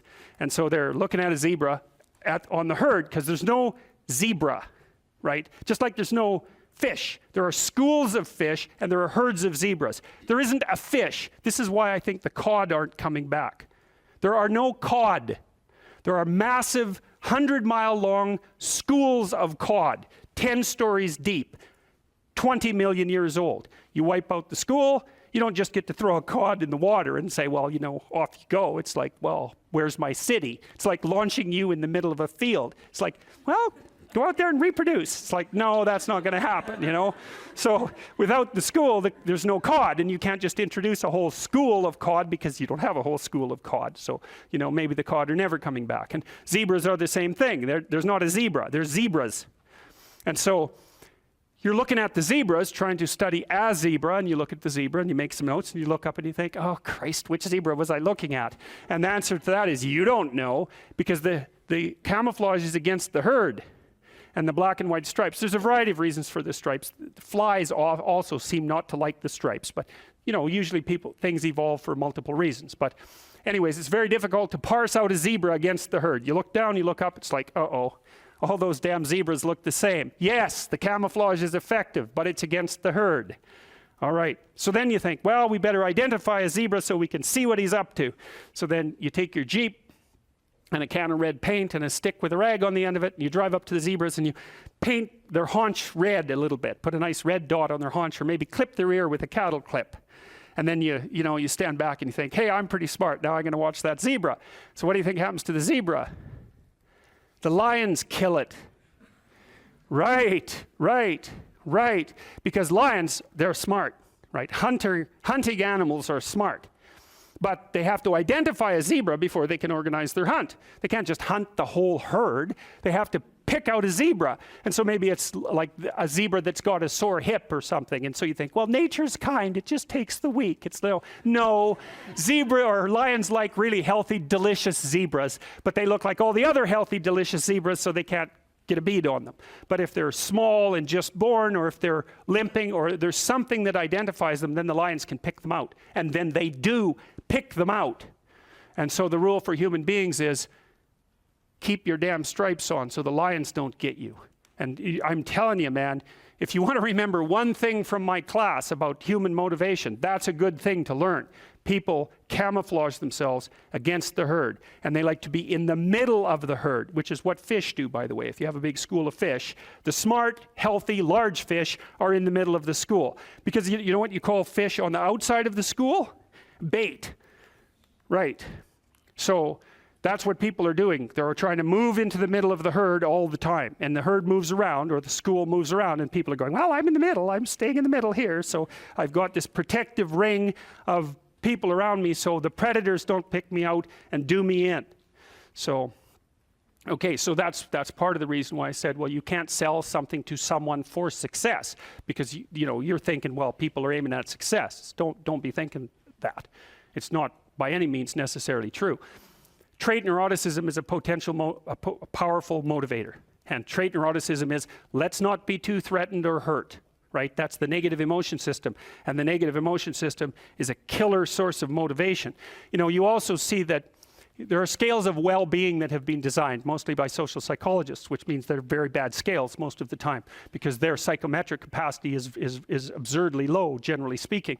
So what you find with scales of well-being, sometimes they're talked about as scales of happiness even, is that people aren't after happiness, they're after not hurting. It's not, so they don't want to be extroverted and enthusiastic, right? And bubbly and full of smiles and laughter. That isn't what they mean by I want to be happy. What they mean is I don't want to be anxious or in pain. And so well-being scales tend to be something like emotional stability plus extroversion. But the big loading is on emotional stability, the reverse of neuroticism. You want to avoid suffering. You don't want to be happy. You want to avoid suffering. And one way to avoid suffering is not to let the lions gnaw on you. And one way of doing that is to stay in the middle of the damn herd. And so, like, I'm not being a smart aleck about this. I understand why people do that. There's real danger to being visible. There's real danger in being visible. Now, you might be successful if you're visible, but you also might be dead. This is one of the great stories of mankind. And it's not, this isn't the only variant of this story. There's many variants of it, but this variant is useful for our purposes. That's a story I stumbled across a long time ago. I'm going to tell you the second story first, because I don't have the energy to tell you the first story. So this is a story that the ancient Egyptians predicated their society on. And to understand this story, the first thing you have to know is what the characters were. And these characters were gods. There's 4 of them. Although the Egyptians had far more than 4 gods. You might think of these as the central gods. And you might think, what is a central god? And then you might think, well, imagine that the gods compete for dominance across time in people's imaginations. And some gods win. And they occupy the primary position of dominance in the hierarchy, in the dominance hierarchy of gods. And those are ideals. And ideals compete across time for dominance. And they're embodied. And so when diverse tribal people come together, they throw all their gods into the ring and they fight across time, and something emerges as a victor. And that's the emergence of monotheism out of polytheism. And it parallels the development of a unified morality within each of us as we develop across time. And the god that emerges as dominant across time bears a substantial resemblance. Imagine you have a set of gods in this locale that are competing across time, and something emerges as dominant. And then over here you have another set of gods that compete across time for dominance, and something emerges. You'll see major commonalities across the two things that emerge. And the reason for that is because the process of emergence that gives rise to both of them is similar in both situations. And that's part of what accounts for the cross-cultural similarity of high-order religious ideas. All right, anyways, you need to know the characters. Osiris. Osiris is the old king. He's Dumbledore for all intents and purposes. He's the old king. He's the spirit that established the Egyptian state when he was young. He was a great hero, but now he's old. And he's archaic, and he's willfully blind. That's Osiris. He has a brother, Seth. Seth is Set, and Set is Satan, because the word Satan comes from the word Seth and Set via the Coptic Christians. So he's a precursor to the Western idea of Satan. You have Isis. Isis is queen of the underworld, and Isis was the goddess of a religious structure that prevailed across thousands and thousands of years. Isis. And you have Horus. Horus is a falcon, and the Egyptian eye. Everyone knows that eye, right? The eye with the open pupil. That's Horus. And Horus is a falcon because falcons can see way better. They can see better than us. They can see better than anything else except for perhaps eagles. And they fly above everything. Zazu in Lion King is Horus, right? And Mufasa is Osiris. And Scar is Seth. And there's no specific representation of Isis, but the closest there is in that story is probably the Queen of the Hyenas that's played by, who's the actress? Yes, Whoopi Goldberg. That's right. Because she's like the queen of the underworld, right? She's the queen of the hyenas that live out among the death. But, okay, anyways. Seth, Osiris, Seth, Isis, and Horus. Here's how the story goes. Osiris is a great king. He established the Egyptian state. You could think about him as the embodiment of Egyptian custom and tradition. You could think about him as the thing that the pyramid represents. All right? But he was great when he was young, but he's not young anymore. He's old, and he's willfully blind. And what that means is that he doesn't see what he could see. He refuses to see what he could see. Why is Osiris old and willfully blind? Because that's what culture is. It's a paternal spirit that's old and willfully blind, and it's always that way, always that way. And the reason for that is because it's a construction of the dead.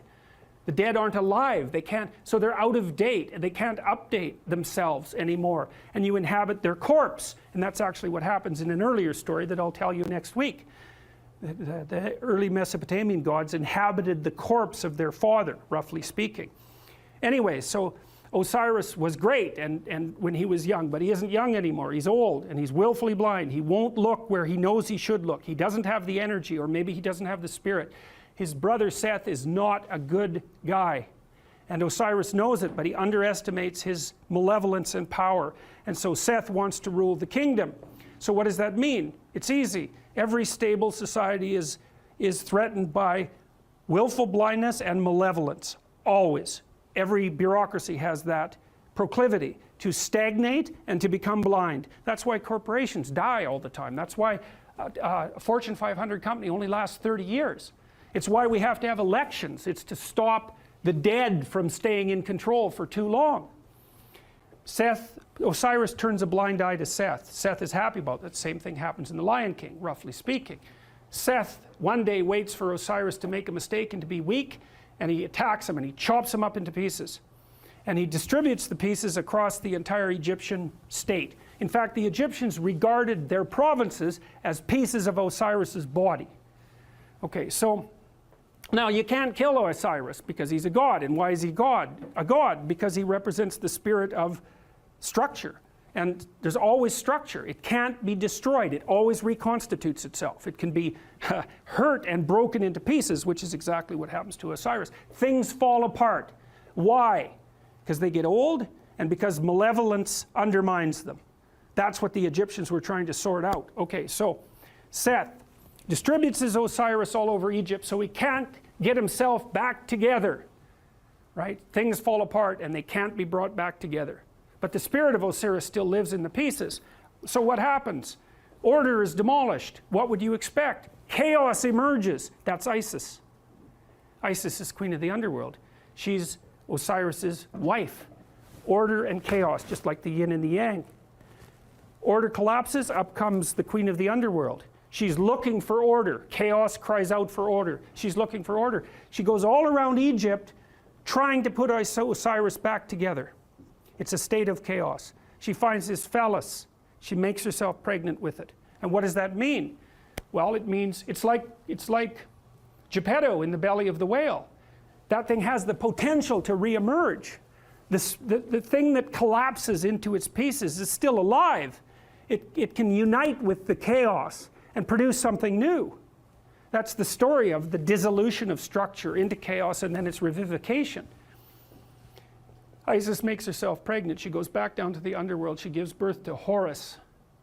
Horus is the Egyptian eye. He's the son of the great father and the great mother. He's a messianic figure. And in fact, much of the mythology that described Horus was extracted without much modification and then attributed to Christ. Very much, and you can read about the parallels. You can read about it online if you want. But there's any number of parallels. And of course, there is the mythology that the Jews came out of Egypt, and of course the Christians emerged from the Jews. And so there was a tremendous influence of Egyptian thinking on the development of these later ideas. And you see pictures of Isis with Horus on her lap that are virtually identical in content and form to the later pictures of Mary with the infant Christ. And that's the holy mother of God in the hero. It's not a Christian motif. It's far deeper than a Christian motif. It's a human motif. So Isis, queen of the underworld, gives birth to Horus, and Horus grows up outside the kingdom. Why? In the underworld. Because that's what human beings do. You're alienated from your culture. Always. Why? It's old and dead and corrupt. And so that leaves you growing up in chaos. What would you call? Alienated from your fundamental culture. That's the story of adolescence. Horus grows up. He can see. That's what differentiates him from Osiris. That's why he's a falcon. He goes and has a fight with Seth. And now the difference between Osiris and Horus is that Horus does not underestimate Seth. He knows exactly what he's up against. He goes and has a terrible battle with him, trying to get his kingdom back. Something else that's echoed in the Lion King story. And while Horus and Osiris or Seth are fighting, Seth tears out one of his eyes. Now why? Because Seth is the embodiment of destruction and malevolence, and no matter how conscious you are, if you encounter that, even voluntarily, the probability that it's going to damage your consciousness is extraordinarily high. That's why people don't do it. So the eye is torn out, but Seth is defeated, and Horus banishes him to the nether regions of the kingdom. You can't kill him. Why? Because the malevolent, destructive force that threatens states never dies. It's always there. You can only remove it temporarily. Now Horus is king. Pharaoh, king, God. He's got his eye. And so you think, well, he's going to just pop that back in his head, and then he's going to be able to lead. He's going to be able to take his place at the uppermost pantheon of gods properly. But that isn't what he does. He takes his eye and he goes back to the underworld, just like Pinocchio going into the depths to rescue Geppetto. And down there is the spirit of Osiris, who's extant as a kind of half-dead ghost. And he gives Osiris his eye. Now Osiris can see. So what does that mean? You go down into the chaotic, when threatened by malevolence, even to the point of damage to your consciousness. You go down into the chaos and you find the dead spirit of your tradition and you give it vision. And so, provided with vision, Osiris regenerates, and then Osiris and Horus go back up to the world, linked together and rule jointly. And the Egyptians believed that the Pharaoh, who had an immortal spirit, was the embodiment of the conjunction of Horus and Osiris. And that's what gave him sovereignty. And so you think about how brilliant that is. The Egyptians are trying to puzzle out who should lead, who should be Pharaoh, and what do you have to be if you're going to be Pharaoh in order for things to work. You have to be awake to malevolence and chaos, and you have to embody your tradition. And that puts you at the highest pinnacle of the dominant structure. And that's the same as, it's the same thing. It's the same thing as the battle between the gods across centuries or eons and the emergence of the highest possible moral virtue as a consequence of that competition. It's the eye on the top of the pyramid, right? It's, you know, in the Washington Monument, there's a cap on the Washington Monument. The top of the Washington Monument is a pyramid. At the top of the pyramid is a cap. It's made out of aluminum. And the reason it's made out of aluminum is because when they made the Washington Monument, it was the most valuable metal known. And so what does it mean? It means there's a pyramid and there's something at the top of it. But the thing that's at the top of the pyramid isn't the same as the rest of the pyramid. That's the thing. The pyramid exists. There's a dominance hierarchy. Something climbs up to the top. But it's not just at the top of one pyramid. It's at the top of all of them. The thing that rises to the top of any given pyramid is the same thing that can dominate all pyramids. It isn't good enough to be the best at a dominance hierarchy. What you want to be is the best at the set of all possible dominance hierarchies. Right. And that's the thing that's gold at the top of the pyramid, and that's the eye. That's what the Egyptians figured out. And what does that mean? It means the thing that puts you at the top is attention. Pay attention. Keep your eyes open. It's not the same as thinking. It's not the same thing. It's like watching. And the thing about human beings is we can see. We can see better than any other creature except birds of prey. And so our capacity to see is in fact what we use in the world. Our brains are actually organized around vision, unlike most animals. Their brains are organized around smell, not us. We can see. We stand upright so we can see a long distance. And in our ability to see is what saves us and what saves our communities. And that's what these stories are trying to portray. And you might say, well, why didn't people just say so? And the answer to that is because they didn't know. It took a long time to figure it out. Forever. It's taken forever to figure it out. It's part of what I hoped when I wrote this book, and part of the reason that I'm teaching it is because it seems to me that it would be useful for everyone to actually understand this instead of just having it told as a story. It's like, that's great, man. Yes, you need the story. But why not also just understand it? And I would, think about this, because I'll tell you what it is that you need to do to be successful. Some of these things aren't so malleable, but others are things that you can work on.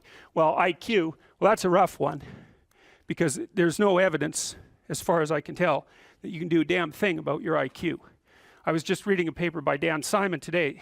It's a relatively recent review. Dan Simon did the invisible gorilla stuff, and he was looking, because there's all these companies that claim that these online brain training exercises can produce cognitive improvements, and he reviewed the literature again, and I've reviewed that literature like 6 times in the last 15 years because I keep hoping that someone will crack the problem, but it's always the same answer. It's like, you do brain training games, you get better at the game, a lot better at that game. You get slightly better at similar games, but distal games that are still heavily cognitively loaded doesn't affect your performance at all. Zero, none. So the issue of how to raise IQ, man, that's a killer. No one knows how to do it. I can tell you how to stop your IQ from decreasing as you get older. That's not so bad, because it does that. Fluid IQ decreases from the time you're 20 and pretty rapidly. It's physical health is the best preventative. So exercise, physical exercise. Weirdly enough, you think, well, why? Well, your brain uses oxygen like mad, right? And it needs to be kept clean and well oxygenated. And physical exercise, both like weightlifting, so anaerobic and aerobic exercise, both seem to be very, very effective at staving off cognitive declines across the lifespan. So that's a really useful thing to know, because that's the only thing we know that does that. So then the next best predictor of lifetime success is conscientiousness. Well, so, and of the two aspects of conscientiousness, say orderliness and industriousness, the better predictor is industriousness. So the question is, well, what can you do about your industriousness? And the answer to that is, well, that's kind of rough too, because there's a strong genetic component. But you can work on micro habits with regards to your conscientiousness. And I think the best micro habits, this is partly to do with this future authoring program processes, I think the best thing you can do with regards to your conscientiousness is to set up some aims for yourself, goals that you actually value. And the future authoring program helps people do that. And basically it does a situational analysis of, it helps you do a situational analysis of your life more than a psychological analysis, I would say. And so the questions are something like, well, all right, you're going to have to put some effort into your life, and you need to be motivated to do that. And so what are the potential sources of motivation? Well, you could think about them in the big five manner. You know, if you're extroverted, you want friends. If you're agreeable, you want an intimate relationship. If you're disagreeable, you want to win competitions. If you're open, you want to engage in creative activity. If you're high in neuroticism, you want security. Okay, so those are all sources of potential motivation that you could draw on, that you could tailor to your own, you know, your own personality. But then there are dimensions that you want to consider your life across. And so we ask people about, well, you know, if you could have your life the way you wanted it in 3 to 5 years, if you were taking care of yourself properly, you know, what would you want from your friendships? What would you want from your intimate relationship? How would you like to structure your family? What do you want for your career? Well, how are you going to use your time outside of your job? And how are you going to regulate your mental and physical health, and maybe also your drug and alcohol use? Because that's a good place to auger down, you know, because alcoholism, for example, wipes out, you know, 5 to 10% of people. So you want to keep that under control. And then so maybe, you know, you develop a vision of what you would like your life to be, and that associates the goal. Well, once the goal is established, and then you break down the goal into micro processes that you can implement, the micro processes become rewarding in proportion, in relation to their causal association with the goal, and that tangles in your incentive reward system. You know, we talked about the dopaminergic incentive reward system, and that's the thing that keeps you moving forward. And the way it works is that it works better if it produces positive emotion when it can see you moving towards a valued goal. Okay, well, what's the implication of that? Better have a valued goal, because otherwise you can't get any positive motivation working out. And so the more valuable the goal, in principle, the more the micro processes associated with that goal start to take on a positive charge. And so what that means is, well, you get up in the morning and you're excited about the day, you're ready to go. And so as far as I can tell, what you do is you specify your long-term ideal. Maybe you also specify a place you want to stay the hell away from, so that you're terrified to fail as well as excited about succeeding, because that's also useful. You specify your goal. You do that in some sense as a unique individual. You want to specify goals that make you say, oh, if that could happen as a consequence of my efforts, it would clearly be worthwhile. Because the question always is, why do something? Because doing nothing is easy. You just sit there and you don't do anything. That's real easy. The question is, why would you ever do anything? And the answer to that has to be because you've determined by some means that it's worthwhile. And then the next question might be, well, where should you look for worthwhile things? And one would be, well, you could consult your own temperament. And the other would be, well, you kind of look at what it is that people accrue that's valuable across the lifespan. So you do a structural analysis of the subcomponents of human existence, and I already did that. You need a family, you need friends. Like, you don't need to have all these things, but you better have most of them. Family, friends, career, educational goals, plans for, you know, time outside of work, attention to your mental and physical health, etc. You know, that's what life is about. And if you don't have any of those things, well, then all you've got left is misery and suffering. So that's a bad deal for you. So once you set up that goal structure, let's say, and that's really in many ways that's what you should be doing at university. That's exactly what you should be doing, is trying to figure out who it is that you're trying to be, right? And you aim at that, and then you use everything you learn as a means of building that person that you want to be. And I really mean want to be. I don't mean should be, even those things are going to overlap. And it's important to distinguish between those, because that's partly, and this is back down to the micro routine analysis. So as I was saying, well, you're going to try to make yourself more industrious. Okay, number one, specify your damn goals, because how are you going to hit something if you don't know what it is? That isn't going to happen. And often people won't specify their goals too, because they don't like to specify conditions for failure. So if you keep yourself all vague and foggy, which is real easy, because that's just a matter of not doing as well, then you don't know when you fail. And people might say, well, I really don't want to know when I fail, because that's painful. So I'll keep myself blind about when I fail. That's fine, except you'll fail all the time then. You just won't know it until you've failed so badly that you're done. And that can easily happen by the time you're 40. So I would recommend that you don't let that happen. So that's willful blindness, right? You could have known, but you chose not to. Okay, so once you get your goal structure set up, you think, okay, if I could have this life, it looks like that might be worth living, despite the fact that it's going to be, you know, anxiety provoking and threatening, and there's going to be some suffering and loss involved and all of that. Obviously, the goal is to have a vision for your life such that, all things considered, that justifies your effort. Okay, so then what do? Well, then you turn down to the micro routines. It's like, okay, well, this is what I'm aiming for. How does that instantiate itself day to day, week to week, month to month? And that's where something like a schedule can be unbelievably useful. Google Calendar. It's like, make a damn schedule and stick to it. Okay, so what's the rule with the schedule? It's not a bloody prison. That's the first thing that people do wrong. They say, well, I don't like to follow a schedule. Well, it's like, well, what kind of schedule are you setting up? Well, I have to do this, then I have to do this, then I have to do this, you know, and then I just go play video games, because who wants to do all these things that I have to do? It's like, wrong. Set the damn schedule up so that you have the day you want. That's the trick. It's like, okay, I've got tomorrow. If I was going to set it up so it was the best possible day I could have, practically speaking, what would it look like? Well, then you schedule that. And obviously there's a bit of responsibility that's going to go along with that, because if you have any sense, one of the things that you're going to insist upon is that at the end of the day, you're not in worse shape than you were than at the beginning of the day, right? Because that's a stupid day. If you have a bunch of those in a row, you just dig yourself a hole and then you bury yourself in it. It's like, sorry, that's just not a good strategy. It's a bad strategy. So maybe 20% of your day has to be responsibility and obligation, or maybe it's more than that, depending on how far behind you are. But even that, you can ask yourself, okay, well, I've got these responsibilities. I have to schedule the damn things in. What's the right ratio of responsibility to reward? And you can ask yourself that, just like you'd negotiate with someone who is working for you. It's like, okay, you got to work tomorrow. Okay, so I want you to work tomorrow. And you might say, okay, well, what are you going to do for me that makes it likely that I'll work for you? Well, you could ask yourself that, you know. So maybe you do an hour of responsibility and then you play a video game for 15 minutes. I don't know, whatever turns your crank, man. But, you know, you have to negotiate with yourself and not tyrannize yourself. Like you're negotiating with someone that you care for, that you would like to be productive and have a good life. And that's how you make the schedule. It's like, and then you look at the day and you think, well, if I had that day, that'd be good. Great.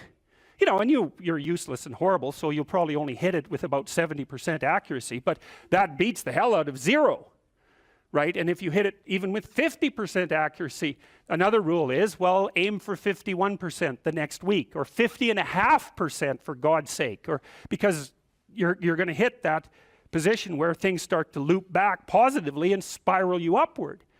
And so that's one way that you can work on your conscientiousness, is plan a life you'd like to have.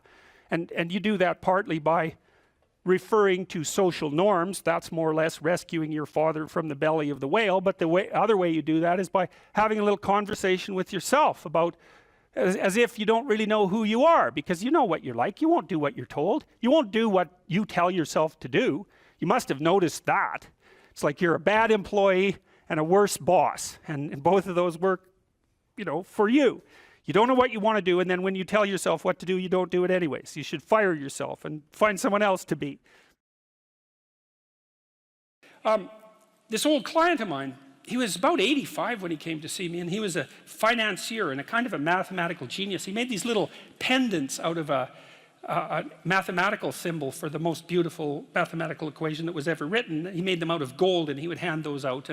And he had studied psychology as a young man, and he introduced me to this concept that I didn't know about, called the Pareto distribution, which, see, I'd been taught as a psychologist that most human characteristics were normally distributed, right? So most people were average and some people were extreme. That's a Pareto, or a normal distribution. Intelligence is like that, and height, there's more people of average height than very tall or very short, and weight is like that, and lots of things are normally distributed, and psychologists tend to assume that everything is, but it isn't. Creative products are distributed in a Pareto distribution, and that's a whole different thing, and it's really important to know this. It's another fundamental fact, the knowledge of which can sort of transform the way you conceptualize, let's say, the political landscape. So here's an example of the Pareto distribution. You know, there's a rule of thumb that if you run a company that 20% of your employees do 80% of the work, or that 20% of your customers are responsible for 80% of your sales, or that 20% of them are responsible for 80% of the customer service calls. Same thing, but that's not exactly the rule. The rule is worse than that. The rule is, in a given domain, the square root of the number of people operating in that domain do half the productive work. So you think, well, you have 10 employees, 3 of them do half the work. It's like, yeah, okay. What if you have 100 employees? Then 10 of them do half the work. What if you have 1,000 employees? Well, then it's 30. And if it's 10,000 employees, then it's 100. And this actually turns out to be a rather ironclad rule. It applies across very, very many situations. It applies, for example, to the mass of stars and the size of cities. So you can see how universal it is as a law. And it's something like those that have more get more, and those that have less get less. That's the Matthew principle, right? To those who have everything, more will be given. From those who have nothing, everything will be taken away. And the economists sometimes call that the Matthew principle. And so what that lays out is a world that's rife with inequality. So, you know, you hear this idea that I think it's the 85 richest people in the world have more money than the bottom 2 billion. That's a Pareto distribution phenomena. And you might say, to hell with capitalism for producing that. It's like, sorry, you got your diagnosis wrong. It's a natural law. It's no matter what society you study, you get a Pareto distribution of wealth. You get a Pareto distribution of number of records recorded. You get a Pareto distribution of number of songs written or goals scored. Like any creative product has that characteristic. And it's partly because as you start to become successful, let's say, people offer you more and more opportunities. And as you start to fail, people move away from you and you plummet. And so, okay, so that's rough. So what it means is that there is always a landscape of inequality. And I'm not saying that we shouldn't do anything about it, although I am saying that we don't know what to do about it. That's the thing, you know, because you can modify the Pareto distribution of wealth, let's say, but we don't know how to do it without maybe disrupting the system so completely that it collapses, which is what happened in the Soviet Union, for example, and in Maoist China. They were trying, at least in principle, to adjust inequality. But the cure was far worse than the disease. And the truth of the matter is we actually don't know technically how much inequality there has to be to generate wealth. We can guess, and you could say, well, there should be less, and you might say, well, there should be more. If you're left-wing, you'd say less, and if you're right-wing, you'd say, well, we'll just let the inequality flourish. But we do know that it's inevitable, and we also know that we don't know how to regulate it. So there is inequality. What that means is there's always going to be people around that are better at something than you are. And that's a problem, because you can get jealous and you can get bitter and you can get resentful, and worse, you can get hopeless, you know, because you look like I have this friend of mine. He told me something so funny. He was decrying his lack of success in the world, and he compared himself to his roommate. And he said, you know, his college roommate was doing much better than he was. And his bloody roommate was Elon Musk. It's like, really? Like, it's like, oh, you're not doing as well as Elon Musk. Well, I mean, you can see it would take it rather personally, because they were roommates and everything. It wasn't like he was doing badly. Like, he was doing pretty damn well. It's like, I'm not as good as Elon Musk. It's like, yeah, well, you and like 7 billion other people, you know. But I thought it was instructive because you have to be careful who you compare yourself to. Now, you can't just not compare yourself to successful people, right? Because then you don't have anything to aim at. And one of the things I learned from Jung, this was a cool thing, I'm going to make a real lateral move here. Jung thought the book of Revelation was appended to the Bible because the Christ in the Gospels was too merciful. He was too nice a guy. Now, he's an ideal, right? And Jung said, wait a second, an ideal is always a judge. That's the thing about an ideal, because you're not as good as your ideal, so your ideal is a judge. And Revelation has Christ coming back as a judge, and that was Jung's explanation at the level of the collective unconscious for the pasting of that remarkably strange and terrible book onto the end of the Bible. So, well, anyways, my point is an ideal you need an ideal because you have nothing to aim at, but an ideal is a judge, and you always fall short of the ideal. So how the hell can you have the benefits of having an ideal without having the crushing blow that goes along with having the judge that always regards you as insufficient? And so I was trying to work that out in the chapter, and this is something I've had to work out a lot as a clinical psychologist. It's like, well, let's say you need a goal, but we don't want to let your distance from the goal crush you. So you got to set up a goal, and then you got to make the goal, break the goal down into parts so that you can move towards it and you have a fairly high likelihood of doing it. So that's a bit of practical, I wouldn't say advice, it's because it's better than advice. It's some practical knowledge about how to go about achieving an aim. Set a high aim, but differentiate it down so you know what the next step is, and then make the next step difficult enough so you have to push yourself past where you are, but also provide yourself with a reasonable probability of success. It's also what you do with children, right? You want to push them because they need to grow up and be more than they are, right? But you don't want to crush them with constant failure. So what you do is aim high and make the goal difficult but proximal. So anyways, so that's one way of looking at it. But then the next thing is, you know, I've had clients, many clients in their 30s, who are trying to, this is more true with women, I would say.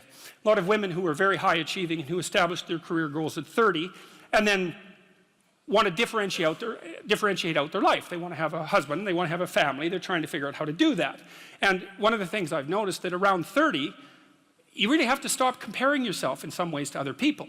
And the reason for that is that the particularities of your life are so idiosyncratic that there isn't anyone really all that much like you, you know, because the details of your life happen to matter.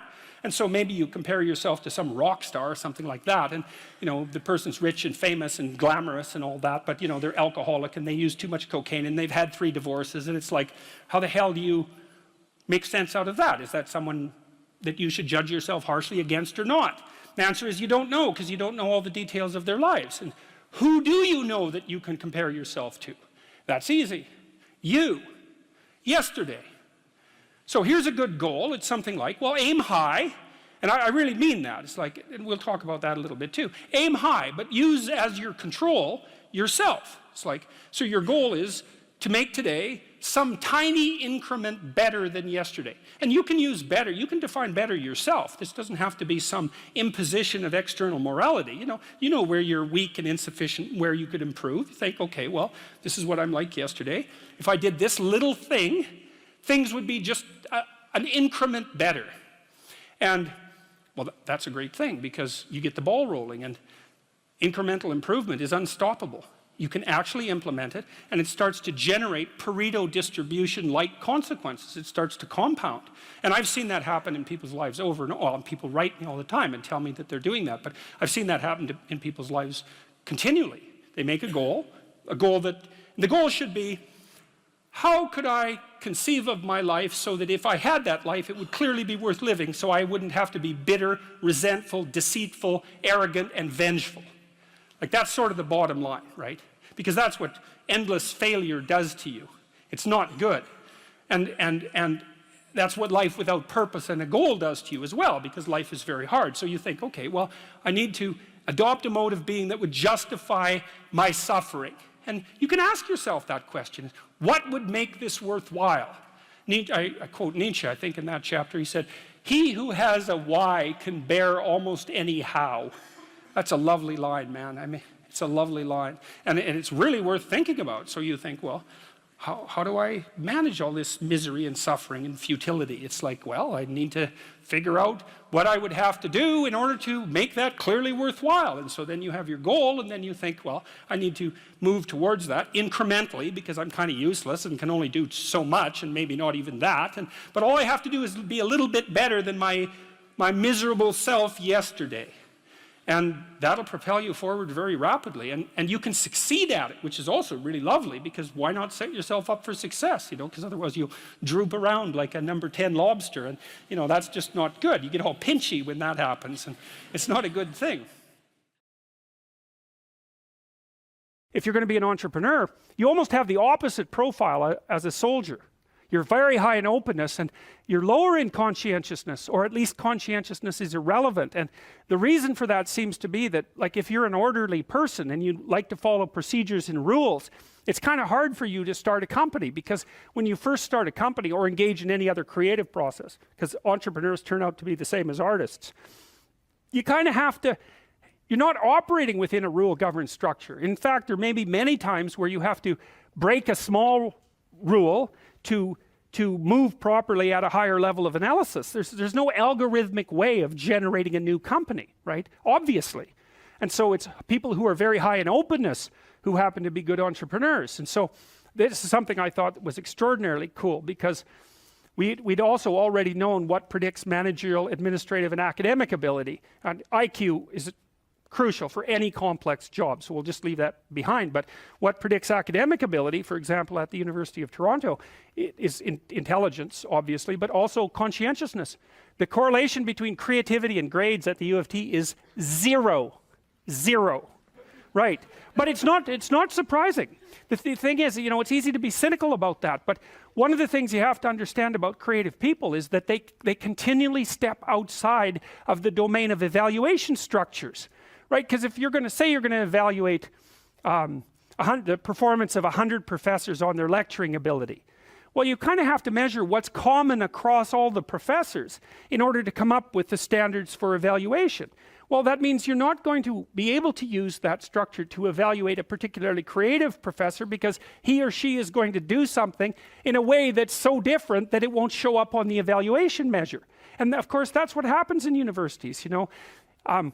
Somebody sent me, a couple of days ago, somebody sent me an essay that they had written for their master's thesis that was wildly creative, and they were basically told to leave the program, and that they couldn't continue. Not in a mean way. What happened was that what they were thinking was so outside of the conventions in the discipline is that no one had any idea what to do with the essay. So then that's really the lot of creative people, right? They're always stepping outside of evaluation structures. And so it's not that surprising that the relationship between creativity and grades at the U of T is 0. We found out as well, by looking at graduate student performance across multiple institutions, that there was a negative correlation between creativity and graduate school performance. It wasn't even 0, it was worse than negative. Being creative was negative. And you think, well, that could make you cynical as well, but you can't be cynical in that way, because one of the things that happens in science is that science tends to progress incrementally rather than in great leaps. Now and then someone comes along who blows the structure out of a science and advances it ridiculously, like Einstein, but like, most people aren't Einstein, and maybe thank God for that. Most of the time you're in a discipline, you understand the discipline, and then once you've developed understanding of the discipline, you know what the next micro question is that should be answered. And part of the reason that science is so powerful is because it allows people who aren't genius level creatives to make real advances in the generation of knowledge, one tiny micro step at a time. It doesn't matter if there's 100,000 people doing it and each of them is making a micro step, man. We're zipping along as fast as we possibly want to zip along. And so it turns out to be conscientiousness that's the excellent predictor of graduate student performance. That's the best predictor for law. It's the best predictor for managerial positions. It's the best predictor for administrative positions. Anything that has a structure of rules that needs to be applied, conscientiousness is a great predictor. So, but it's not good for predicting artistic ability or entrepreneurial ability. And that's also really important, because one of the things, this is partly why bureaucracies stultify, right? Because what happens is as they develop, they get chock full of conscientious people, with a few psychopaths thrown in there just for good measure. They get chock full of conscientious people busily zooming efficiently down a single track, and then all of a sudden the landscape shifts and they're going very, very efficiently in exactly the wrong direction, and then the whole bloody thing falls apart. So you need to have some creative wingnuts in your organization to come up with completely absurd ideas that might just on the off chance be true. And so creativity is strange in that manner too, because it's a high risk, high return game. You're a lot safer in your life to find a functioning entity and to operate as a cog within it, as long as the entity keeps functioning. Because if you're creative and you go off on tangents all the time, there's some probability that one of those tangents is going to be exactly what is needed at the time, and you're going to become hyper successful as a consequence. But there's much more probability that even though some of your ideas might be highly valuable, the probability that this is the right time and place for them is extraordinarily low.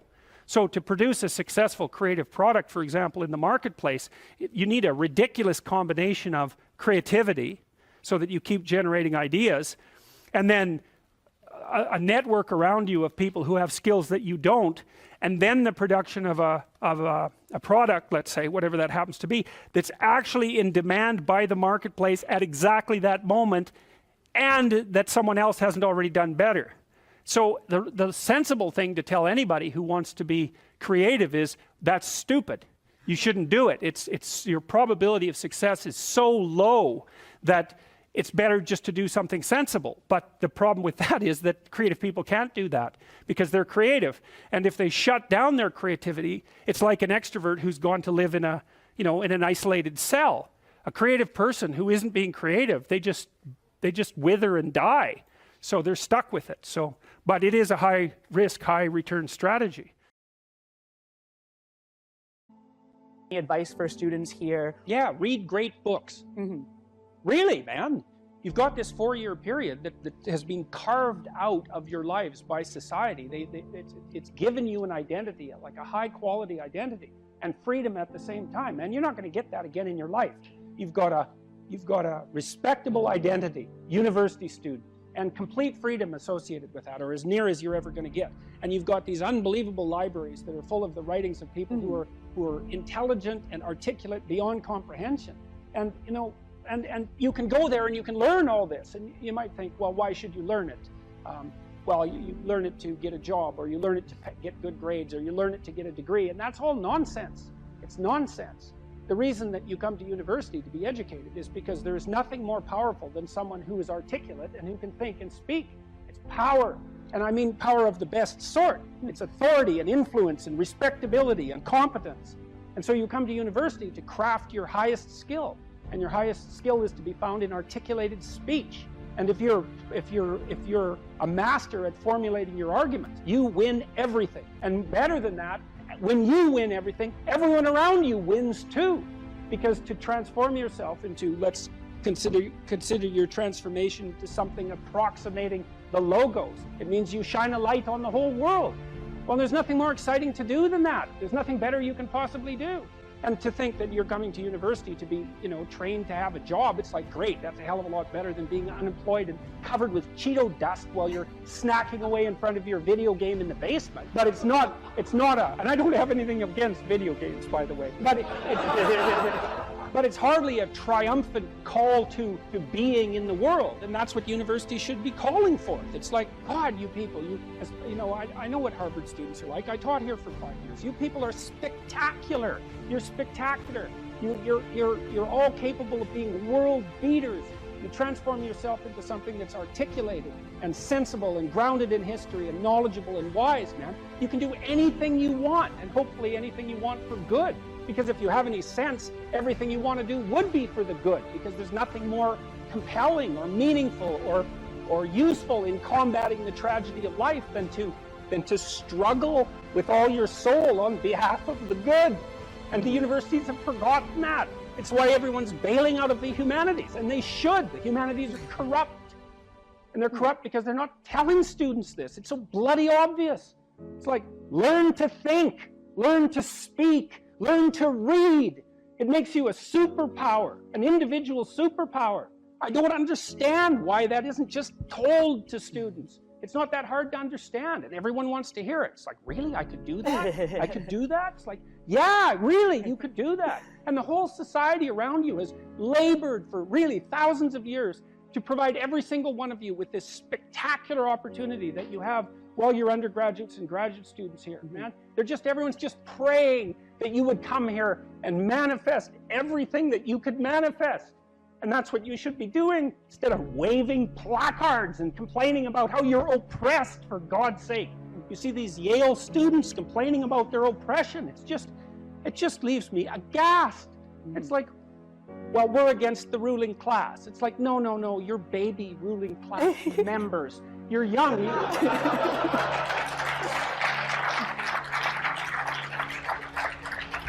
The only reason you're not rich is because you're young. You know, that's the best. Really, if you look at the 1% even, the dreaded 1%, you know, most of those people are old. Why? Well, when you progress through life, if you're reasonably successful, you trade in your promising youth for your wealthy old age, but you're still bloody old. Would you trade it? Would you trade your youth for that? Like, if you factor age out of the economic equation, things look a lot different. Well, of course older people have more money. If they have any sense, they've been collecting it for their whole life. Is that somehow unfair? It's not unfair unless you want to be poverty-stricken when you're 70, and you don't want to be poverty-stricken when you're 70. I just don't understand what's happened to the universities. I can't believe that you're not told when you come the first day, look, man, you're here on a heroic mission. You're going to take your capacity to articulate yourself to levels that are undreamed of. You're going to come out of here unstoppable. You're going to be able to do anything you want. It's like, that's what you're here for. Instead, you're taught that, well, you know, the world's a pretty oppressive place, and you're probably the bottom of the victim pile, and there's virtually nothing you can do about it except, you know, deconstruct the patriarchy. And it's so weak-kneed and so pathetic that universities should be embarrassed that that's what they're peddling to students. I'm embarrassed by it. You know, I've gone on public record telling parents, bloody well send your boys to trade school, because at least they'll learn something useful. And that's a terrible thing for someone like me to say, because I do believe that being articulated and educated in the highest possible manner there's nothing that's better for you and for society. And why have the universities forgotten this? Well, that's postmodern neo-Marxism for you, you know, then the philosophy of intense resentment and oppression and group identity, and God, it's just pathetic.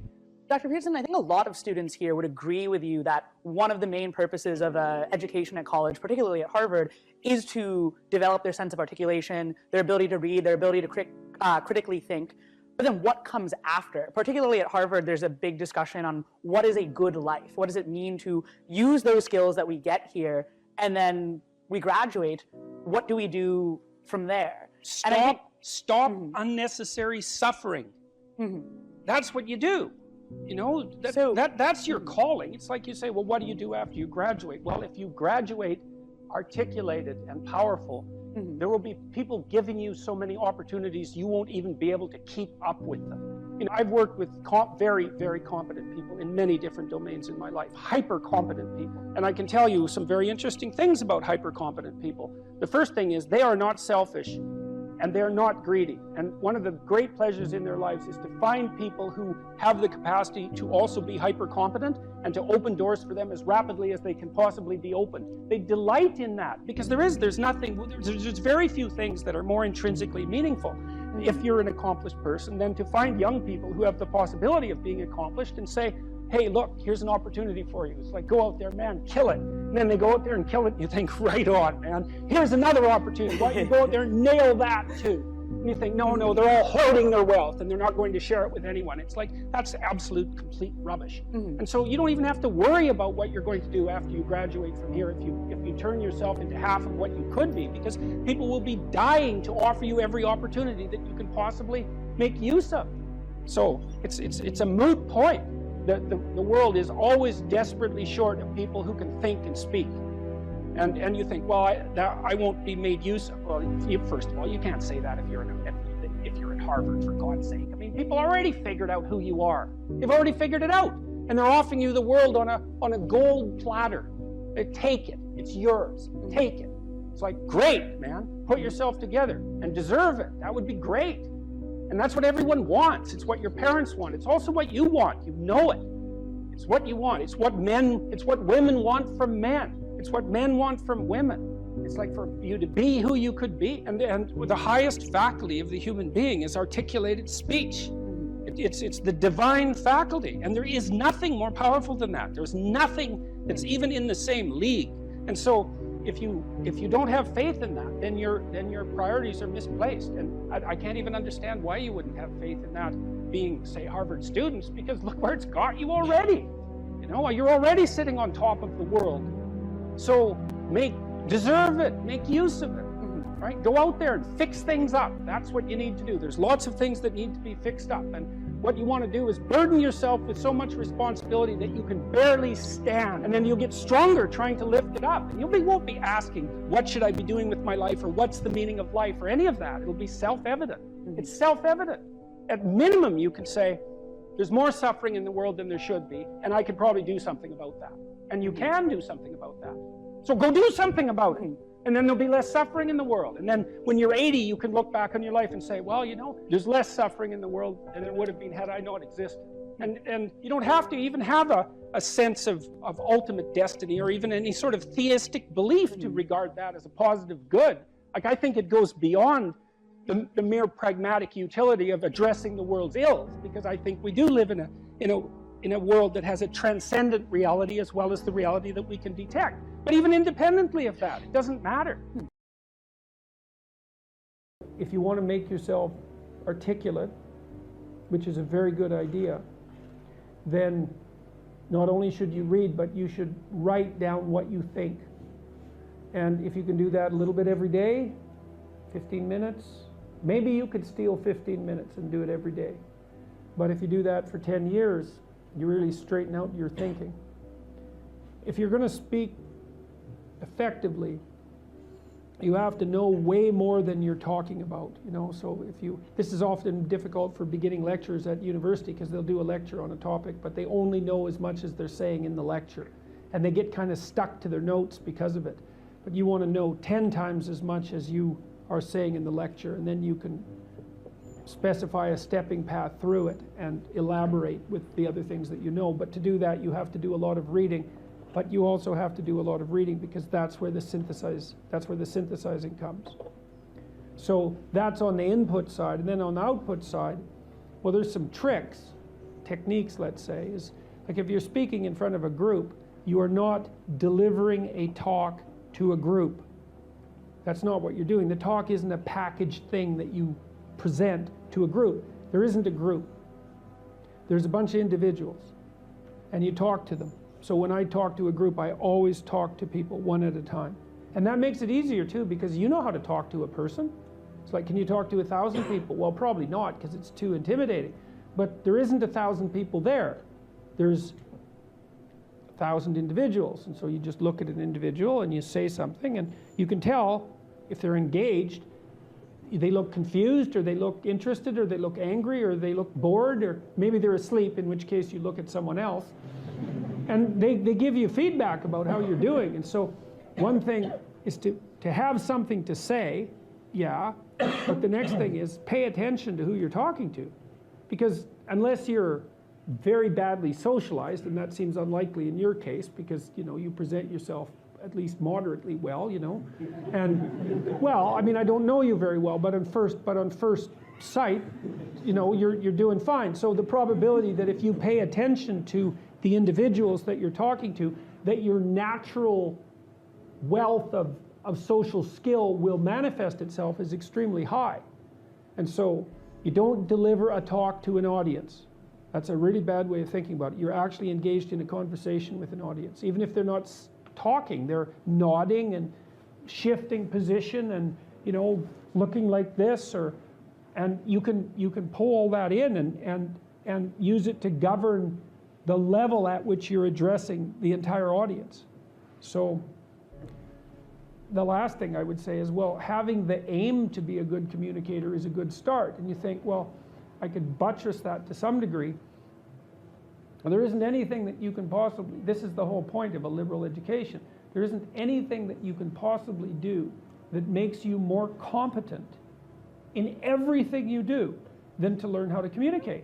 I don't care if you're going to be a carpenter. I mean, being a carpenter, by the way, is very difficult, especially if you're a good carpenter. But if you're good at communicating as a carpenter, you're like 10 times better as a carpenter. So, and this is something that the liberal arts colleges, I think, have I don't know if they've forgotten it, but they don't do a very good job of marketing. It's like, well, what's the use of a bachelor's degree, a Bachelor of Arts? It's like, well, you can think, you can write, you can speak, you've read something. It's like, the economic value of that is incalculable. The people that I've watched in my life who've been spectacularly successful they have skills. Clearly, that's a minimum precondition. But they're also very, very good at articulating themselves. And so whenever they negotiate, they're successful. Well, that's kind of like the definition of success in life, right? You negotiate and you're successful. It doesn't mean you win. Because if you're a good negotiator, if you're a really good negotiator, everybody walks away from the negotiation thrilled. And so then people line up to do things with you. So, and that's all dependent on your ability to communicate. So. Okay, we're having a conversation. I'm deciding I'm going to listen to you, right? That's different than how people generally communicate, because usually when they communicate, they're doing something like, okay, we're going to have a conversation and I'm going to tell you why I'm right and I'll win if you agree. Or maybe you're having a conversation where, I don't know what you're trying to do. Maybe you're trying to impress the person you're talking to. So you're not listening to them at all. You're just thinking about what you're going to say next. Okay, so that's not this. This is, you might have something to tell me. And so I'm going to listen on the off chance that you'll tell me something that would really be useful for me to know. And so if you agree with me and I find that out, I know nothing more than I knew before. I just know what I knew before. And maybe I'm happy about that because, you know, it didn't get challenged. But I'm no smarter than I was before. But maybe you're different than me, and so while I'm listening to you, you'll tell me something I don't like. Maybe it's something I find contemptible or difficult, whatever. Maybe you'll tell me something I don't know, and then I won't be quite as stupid. And then maybe I won't run painfully into quite as many things. And that's a really useful thing to know, especially if you live with someone and you're trying to make long-term peace with them, is they're not the same as you. And their way they look at the world and the facts that they pull out of the world aren't the same as your facts. And even though you're going to be overwhelmed with the proclivity to demonstrate that you're right, it is the case that two brains are better than one. And so maybe 9 of the 10 things they tell you are dispensable, or maybe even 49 out of 50, but one thing, all you need to get out of the damn conversation is one thing you don't know. And one of the things that's very cool about a good psychotherapeutic session is that the whole conversation is like that.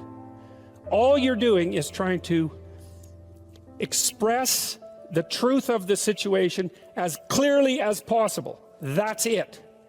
And so now, Roger's proposition, and I'll tell you why he derived it, was that if you have a conversation like that with someone, it will make both of you better. It'll make both of you psychologically healthier. So there's an implicit presupposition that the exchange of truth is curative. Well, that's a very cool idea. I mean, it's a very deep idea. It's the idea upon which Western civilization, although not only Western civilization, is actually predicated. The idea that truth produces health. But for Rogers, that was the entire purpose of the Psychotherapeutic Alliance. You come to see me because you want to be better. You don't even know what that means necessarily, neither do I. We're going to figure that out together. But you come and you say, look, things are not acceptable to me, and maybe there's something I could do about that. So that's the minimal precondition to engage in therapy. Something's wrong, you're willing to talk about it truthfully, and you want it to be better. Without that, the therapeutic relationship does not get off the ground. And so then you might ask, well, what relationships are therapeutic? And the answer to that would be, if you have a real relationship, it's therapeutic. If it isn't, what you have is not a relationship. God only knows what you have. You're a slave, they're a tyrant, you know, you're both butting heads with one another. It's a primate dominance hierarchy dispute. Oh, I don't know, you're like 2 cats in a barrel, or 2 people with their hands around each other's throats. But what you have is not a relationship. One of the things I try to do in my therapeutic sessions is, first of all, to listen, to really listen. And then, while I listen, I watch. And while I'm listening, things will happen in my head.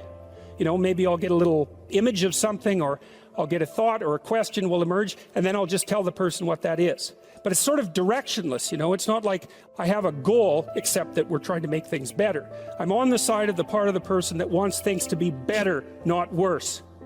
And so those parts of us have a dialogue, and the consequence of that dialogue is that certain things take place, and then I'll just tell the person what happened.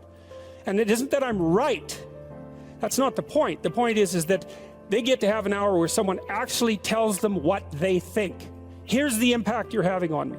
This is making me angry. This is making me happy. This is really interesting. This reminds me of something that you said an hour ago that I don't quite understand. And the whole point is not for either person to make the proposition or convince the other that their position is correct, but merely to have an exchange of experience about how things are set up. And it's extraordinarily useful for people because it's often difficult for anyone to find anyone to talk to that will actually listen.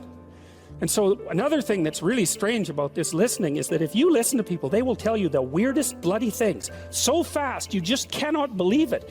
So if you're having a conversation with someone and it's dull, it's because you're not listening to them properly, because they're weird. They're like wombats or albatrosses or rhinoceroses or something. Like, they're strange creatures. And so if you were actually communicating with them and they were telling you how weird they really are, it would be anything but boring. And you can ask questions. That's a really good way of listening. But one of Roger's points is, well, you have to be oriented properly in order to listen. And the orientation has to be, look, what I want out of this conversation is that the place we both end up is better than the place we left. That's it. That's what I'm after. And if you're not after that, you got to think, why the hell wouldn't you be after that? What could you possibly be after that would be better than that? You walk away smarter and more well-equipped for the world than you were before you had the conversation, and so does the other person. Well, maybe if you're bitter and resentful and angry and anxious and, you know, generally annoyed at the world, then that isn't what you want. You want the other person to walk away worse, and you too, because you're full of revenge. But, you know, you'll get what you want if you do that. So we know from our research that such empathic understanding with a person, not about him, is such an effective approach that it can bring about major changes in personality. Some of you may be feeling that you listen well to people and that you have never seen such results. The chances are very great that you have not been listening in the manner that I've described. Fortunately, I can suggest a little experiment that you can do to test the quality of your understanding. The next time you get into an argument with your wife or your friend or a small group of friends, stop the discussion for a moment and, for an experiment, institute this rule. Each person can speak up for himself only after he has first restated the ideas and feelings of the previous speaker accurately. What accurately means is they have to agree with your restatement. Now that's an annoying thing to do, because if someone is talking to you and you disagree with them, the first thing you want to do is take their argument, make the stupidest possible thing out of it that you can, that's the straw man, and then demolish it. It's like, so then you can walk away feeling good about it and, you know, you dominated them really nicely. But that isn't what you do. You say, okay, well, I'm going to take what you told me, and maybe I'm even going to make your argument stronger than the one you made. That's useful if you're dealing with someone that you have to live with, because maybe they can't bloody well express themselves very well, but they have something to say. So you make their argument strong. All right, then you see what this would mean. It would mean that before presenting your own point of view, it would be necessary for you to really achieve the other speaker's frame of reference, to understand his thoughts and feelings so well that you could summarize them for him. Sounds simple, doesn't it? But if you will try it, you'll find that it's the most difficult thing that you've ever done. You know, if you don't know what you should do with your life, you don't know who you should be, sometimes you think about that as what career you should pursue. But here's another way of thinking about it. It's kind of a SEAL's ethos that Congressman Crenshaw detailed out. Here's some things you could be. Those are my words. These are his. You'll be someone who's never late. You will be someone who takes care of his men, gets to know them, and puts their needs before yours. You will be someone who does not quit in the face of adversity. You will be someone who takes charge and leads when no one else will. You will be detail-oriented, which you discuss a lot in later sections of the book, always vigilant, attentive. You will be aggressive in your actions, but never lose your cool. You will have a sense of humor, because sometimes that is all that can get you through the darkest hours. You will work hard and perform, even when no one is watching. You'll be creative and think outside the box, even if it gets you in trouble. You're a rebel, but not a mutineer. You are a jack of all trades and master of none. And then you follow that a little later with this paragraph, these paragraphs. Be aggressive enough to kill the enemy, but immediately calm enough not to scare the little old lady. You'll be that man who's mentally tough enough to operate in horrific chaos, then immediately transition to tranquility, all without mentally breaking. You will effectively transition from hypermasculine aggressor to gentle caretaker. You'll be both a warrior and a gentleman. The qualities that made SEAL leaders great were rarely physical in nature. They listened. They empowered their team to be successful, carefully entrusting individuals with additional responsibility. It's a real conservative ethos there. They highlighted good performance publicly and criticized bad performance privately. And so, well, you know, those are lists of virtues, and maybe they're not the only list of possible virtues, probably not, but if you're lost and you don't know where to start, practicing, you know, you also talk about this idea that, this is an Aristotelian idea, you know, that we are our habits, we become what we practice. And imagine if you're lost and you're listening, you think, well, you find some things admirable, well, you could practice those things, and you can practice them locally and minimally in your own relationships, and you can start to get good at them. And as you get good at them, well, you get better at them, right? And then you can broaden out the scope of your action into a wider purview. So you said here too, let's go for another quote here. Throughout your life, this is very practical advice too, and I think it's very wise from a therapeutic perspective. Throughout your life, you have people you look up to. Okay, so let's think about that. You look up. What does that mean? Why up? Well, up is something that beckons from a distance. It's like a light on a hill, and we automatically assume that those who we admire are people we look up to. So that specifies a distance and a direction, and it's uphill. It's up toward a higher vista, let's say. So there are automatically people who elicit that spirit in you. You have noticed the way. Might also imply that there's some sense of struggle required to get to that point, because it's easier to go downhill than it is uphill. Yes, definitely. That's right. It's an uphill trek.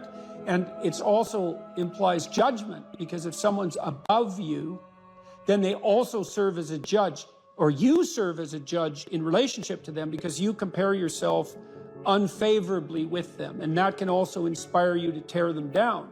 That's really the story of Cain and Abel, and that's a major story. You have noticed the way a teacher, parent, coworker, mentor, or friend interacts with others, and you come away thinking, that behavior simply works better. They are respected, admired, and successful. And you find yourself wondering why that is. You do if you're a little bit humble instead of being envious, right? Because otherwise you think, well, that damn crook, he just stole his position, and that's why he's got it. But if you're a bit humble, you might think, well, no, that guy looks successful. Maybe he knows something I don't. You are noticing attributes and character traits that are good and worth aspiring to. You are noticing attributes that make certain people more successful than others. You are noticing what a hero looks like. And in the process, you are discovering a path made up of desirable personality traits that helps you ascend in social hierarchies. That's Jacob's ladder, by the way. That ladder that is the hierarchy to the good. That's the vision Jacob has of the pathway to God, is that it's a hierarchical structure with the thing that's ultimately good at the pinnacle, by definition, right? The best of all possible goods. And then there are intermediary structures all the way up, and beings inhabiting those structures. And this isn't metaphysical. It's like if you find someone you admire, the reason you admire them is because they're higher up in that heavenly hierarchy, so to speak, than you are. And your whole nervous system tells you that. You're compelled to listen, you're compelled to pay attention by the action of your own unconscious mind.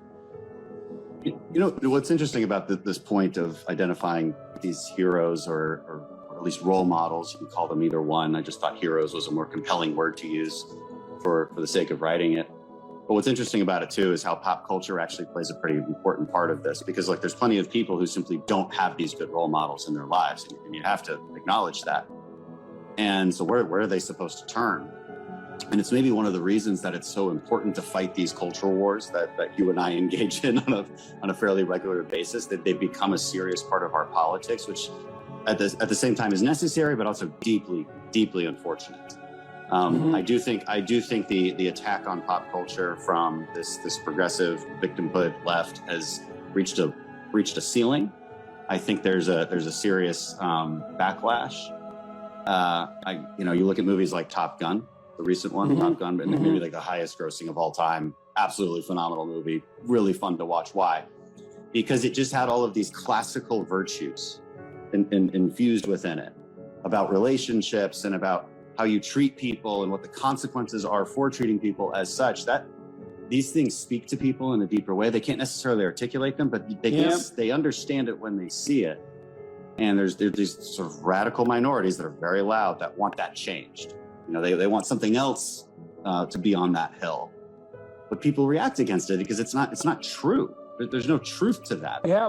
And something cries out from inside of them then, and that can be appealed to by a storyteller. I saw the same thing in the Marvel Avengers series, is that there is a return to any wide range of classical virtues, certainly brotherhood, a kind of a military ethos, sacrifice, a striving upward, certainly masculine virtues, the combination of the Hulk and Iron Man, for example.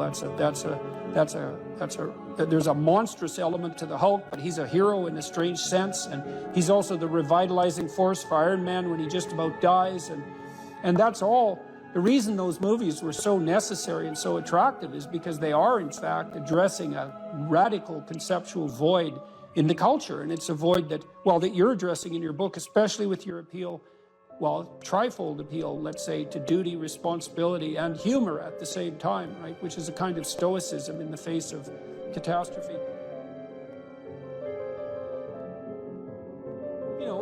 Because this is a big problem in life. Imagine you're aiming for something and then something happens to make it impossible, or you find out that it's the wrong thing because you were aiming in the wrong direction.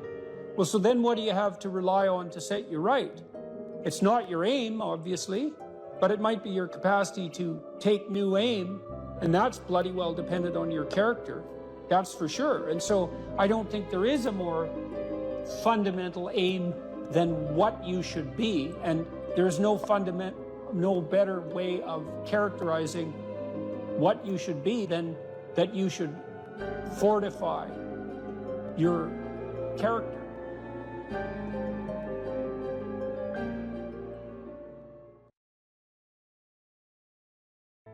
Here's some items, so you guys can do a quick big five on yourselves, and I'll tell you the upside and downside of it. So if you're orderly, you follow a schedule. How many of you follow a schedule? Okay, and how many of you don't? Okay, so one thing I would recommend is that you do. And I'll tell you why. Like, intelligence is a very good predictor of academic performance. And there's not a lot you can do about your intelligence. I mean, you can squander it, but it's very difficult to improve it. Conscientiousness, well, it's a trait too, so it's hard to work on, but we know that conscientious people get better grades, and it's reliable, and it's a powerful effect. And so if your time use is organized, then the probability that you're going to be successful is very high. So one of the things you might think about is make friends with a calendar, like Google Calendar or something like that. And I can tell you some tricks about that, because really it is important. Like, and I'm not kidding around about this. If you're low in conscientiousness, it's really going to trip you up as you walk through life. There's not very many advantages to it that I've been able to see, and I'm not assuming that just because you don't follow a schedule, you're low in conscientiousness, but it is one of the items that mark it. The advantage I've seen so far to being unconscientious is that if you become unemployed, it doesn't bother you as much. And I mean, that actually turns out to matter in some situations. So like, if a big company has to shed 50% of its employees, it's the conscientious people are going to suffer themselves to death for it. And the unconscientious people, they're not going to care anyways because they weren't working anyways, so it doesn't matter if they have a job or not. So here's one way of thinking about making use of a schedule. Often people are afraid of schedules because they think of them as a trap. You know, you make a schedule and it's like this little prison that you have to live inside, and you know, and all you're doing in your schedule is putting down things you have to do or should do, and so, you know, there's not a lot of fun in that. And so not only is it a trap or a prison, but it's kind of an unpleasant one. But a way to work with a schedule in a lot more sophisticated way is to think, well, I'm going to plan the next week, say, because you plan it day by day, but we'll take the week as the unit level of analysis and think, well, I'd like to plan a week I'd like to have. And then your schedule all of a sudden becomes a tool for increasing the quality of your life. And that's a whole different issue, you know, because you might think, what's the emotion that you suffer, assuming you suffer one of these emotions, if you have an essay that's due and you're not doing it? Like, would you regard that as a pleasant emotion or unpleasant emotion? Okay, so do you think you can characterize the unpleasantness? Like, what kind of emotion is it? It's guilt, okay. Anything else? Frustration? Yeah, so you're sort of frustrated with yourself. Yeah, you need a slap, right? You think, I need a slap. So, okay, so guilt, anything else? Anxiety? Restlessness? So that's kind of an agitation. Yeah, it's because your body knows you should be doing something, but you know, you're not pointing it in the right direction, so it's shame? Is that reasonable? So, okay, so the reason I was asking you about that is because, you know, most of the negative emotions are associated with neuroticism, but some of them seem to be associated with conscientiousness. And the conscientious negative emotions seem to be guilt and shame, fundamentally. And so recent research, and really recent, I only got this paper like a week ago, I think it's about 4 months old, seem to indicate that conscientious people feel less guilt, but they're more guilt prone. So if they don't do something, that makes them guilty, but they organize their time so they are doing the things they're supposed to do, so then they don't feel guilty. So anyways, back to the schedule. So, all right, you think about your week and you think about your day, and you think, well, how would you improve the quality of a given day or a given week? Well, one of the ways of improving it is to not put yourself into the situation where there are things hanging over your head that you have to feel guilty and ashamed about, because that's a very unpleasant way of being. And you know, if you have an essay that's due in a week and you're procrastinating, then the fact that you have to do that essay can ruin the whole week. And even when you're doing something that's positive, hypothetically, it's kind of that horrible kind of positive that you experience when you know that you should be doing something else. And so that's when you end up watching YouTube videos about like dancing cats or something like that. You know, and it's at best it's a guilty pleasure. It's not a pleasure at all. You think like, what the hell am I doing watching videos of dancing cats, you know? But then you know that you're procrastinating, and that's low quality, very low quality existence. So if you use your schedule, you can think, okay, well, here's some times that I'm going to do this work. And then you can also sort of ask yourself about that when you're designing your schedule. Because you don't want to design a schedule like you're Adolf Hitler telling yourself what to do, you know, because you're not going to comply with it then. What you have to do if you're going to design a schedule is you have to ask yourself, all right, I'm going to set aside some time to study over the next week or to do this essay or whatever it is. How much time would I actually spend studying? An hour or two a day might be a worthwhile thing to schedule in, and I would say don't schedule in more than that to begin with, because then you'll fail and then you'll stop using the schedule. And so the other thing you want to do is you want to schedule in things that you want to do, and then you want to look at the day or the week and you want to think, hey, that's a week I'd like to have. If I had a week like that, it would be good, you know, I'd be caught up so that all that negative emotion doesn't have to accrue. And I would have done a bunch of things that I'm interested in doing, and at the end of the week I'd be in better shape than I was at the beginning. And if you treat a schedule like that, so that what you're using it is to design the days and weeks that you want to have, instead of using it as this little, you know, jail that you have to put yourself in that you're not going to do anyways, then you can learn to use them. And that's one thing you can do to make yourself more industrious, more conscientious. Follow a schedule. I've told people to learn to use a schedule, and people often hate schedules because they act as their own tyrants, right? They say, well, you have to do this unpleasant thing, and then here's another unpleasant thing you have to do, and then you have to do this unpleasant thing. And you do that for about 3 days and you think, to hell with this, I'm not doing that, you know, and you fall off the wagon. That isn't what you're supposed to do with a schedule. You're supposed to use it to design the days that you would like to have if you were taking care of yourself. And so some of that is, you know, you wake up in the morning and you think, here's 5 things I have to do that if I don't do, my life will be worse. It's like paying bills, for example, or taking out the garbage. It's like you have to do those because otherwise things degenerate. So you got to put some of those in the schedule because otherwise tomorrow is worse than today, and that's a bad trajectory. But you also want to build in things, you know, you got to act in some sense like you're dealing with a relatively recalcitrant 9-year-old.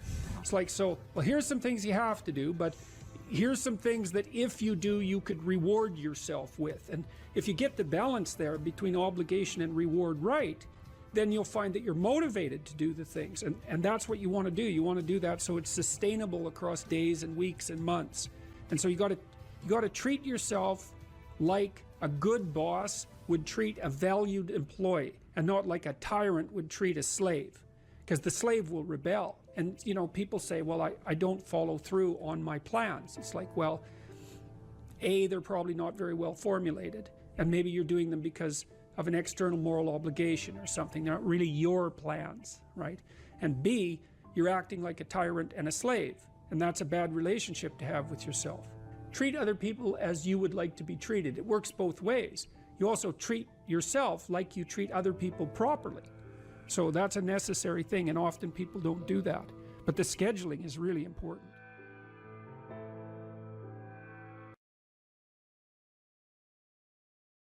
You're sitting on the edge of the bed trying to have an honest dialogue with yourself, and the little voice says, you know, it's pretty disgusting in here. And you think, well, I'm way above such trivial niceties as organizing my room. It's like, well, that's pride. That's arrogance. If you're above organizing what's actually yours, how in the world are you ever going to organize anything else? And so you get on your knees and you think, well, it's time to, you know, take a brush to the toilet. And maybe that's where you start. And that works. Like, that works. You start making those micro improvements, like real micro improvements, real on the ground, actual micro improvements to things you know that are wrong, you'll improve unbelievably rapidly. There's always people out there who are doing far better than you on pretty much anything you want to imagine. And if all you're doing is seeing yourself in their reflected light, let's say, then it's going to be pretty damn dismal. But it's not a good comparison because, well, first of all, there's danger in just comparing yourself to others, period, because they're not you. And God only knows what struggles they had to undertake to get to where they were, or what burdens they're currently carrying that you're not aware of. But you can certainly contrast yourself with yourself. And that's a lot better. It is the only way. Well, it's also the only way of really measuring anything approximating proper improvement. You can actually tell when you're a little better than you were yesterday. Right. And you can actually do that. That's another thing that's so interesting about it, is that you can actually make yourself a little better in some way, pretty much. Well, I don't know if it's at every moment, but you can certainly do it every day. Let's say you want to become who you could be in the fullest sense. So let's say you're someone who's going to solve some serious problems. Okay, the first thing you have to do is admit to the seriousness of the problems. That's no joke. And so the first thing is just the terror of the problem itself. And that's enough to paralyze you, right? And that's the Hydra, that's the Gorgon with the head of snakes. It'll paralyze you and turn you to stone. That's the basilisk in the Harry Potter series. Mm-hmm. You look at it and it turns you to stone and lurks underneath everything, right? And it's malevolence and tragedy. And so there's that. And then the next is, well, you're going to take responsibility for that? You're really going to do that, are you? That's a hell of a load, man. And so it's daunting to even consider that. And then there's the discipline and responsibility that necessitates, which is also daunting. It's like, oh my God, the problem's that serious. I'm really going to have to get my act together in order to not contribute to it, much less solve it. And so the problem is terrible. And then the solution is daunting. But the upside of that is like, well, there isn't anything better to have than a problem that's worth solving, like that's really worth solving, right? And so the more of that you take on, the more you have a reason to get out of bed in the morning, no matter what. Like, I'm getting up, I'm trudging forward. Doesn't matter what I'm suffering from, I've got things that need to be done. They're necessary. And that gives you that sense of purpose that is the antidote to bitterness. Okay, well, let's say you want your life to be meaningful. It's like, okay, then what you do matters. It actually matters. Or how starting to clean up the room changed their life. That's quite fun because it's something I always tell people to do instead of going out and protesting. Jesus, I just can't stand Cleaning up that. the room? Yeah. Meaning? Well, my sense is that if you want to change the world, you start from yourself and work outward because you build your competence that way. It's like, I don't know how you can go out and protest the structure of the entire economic system if you can't keep your room organized. Well, I made a video call, which was called Message to Millennials, where it was called How to Change the World Properly. A bit of it on the pretentious side, I suppose, but I was trying to produce something that was a counterposition to this idea that what you should do is go out and fix up other people. You know, that's just not right. And there's a New Testament line about that, something about, you know, not worrying too much about the log in your neighbor's eye or about the speck in your neighbor's eye when you have a log in your eye. What would the world be like if people stopped avoiding the things they knew they should do? You know, because the question is, how much are we contributing to the fact that life is an existential catastrophe and a tragedy? How much is our own corruption contributing to that? That's a really worthwhile question. The things you leave undone because you're angry, you're resentful, you're lazy, you have inertia. Well, you consult your conscience and it says, well, you know, that place over there could use a little work. It's the same as working on yourself, and so you clean that up because you can, and then things are a little clearer around you. And you're a little better off because you've practiced a bit, and so you're a little stronger, and then something else manifests itself and says, well, maybe you could like take a crack at fixing me up too. So you decide to do that, and then that gets a little bit more pristine, you know, and soon, and it's humble because you're not exceeding your domain of competence. You know, it's like, don't be fixing up the economy, 18-year-olds. You don't know anything about the economy. It's a massive, complex machine beyond anyone's understanding, and you mess with it at your peril.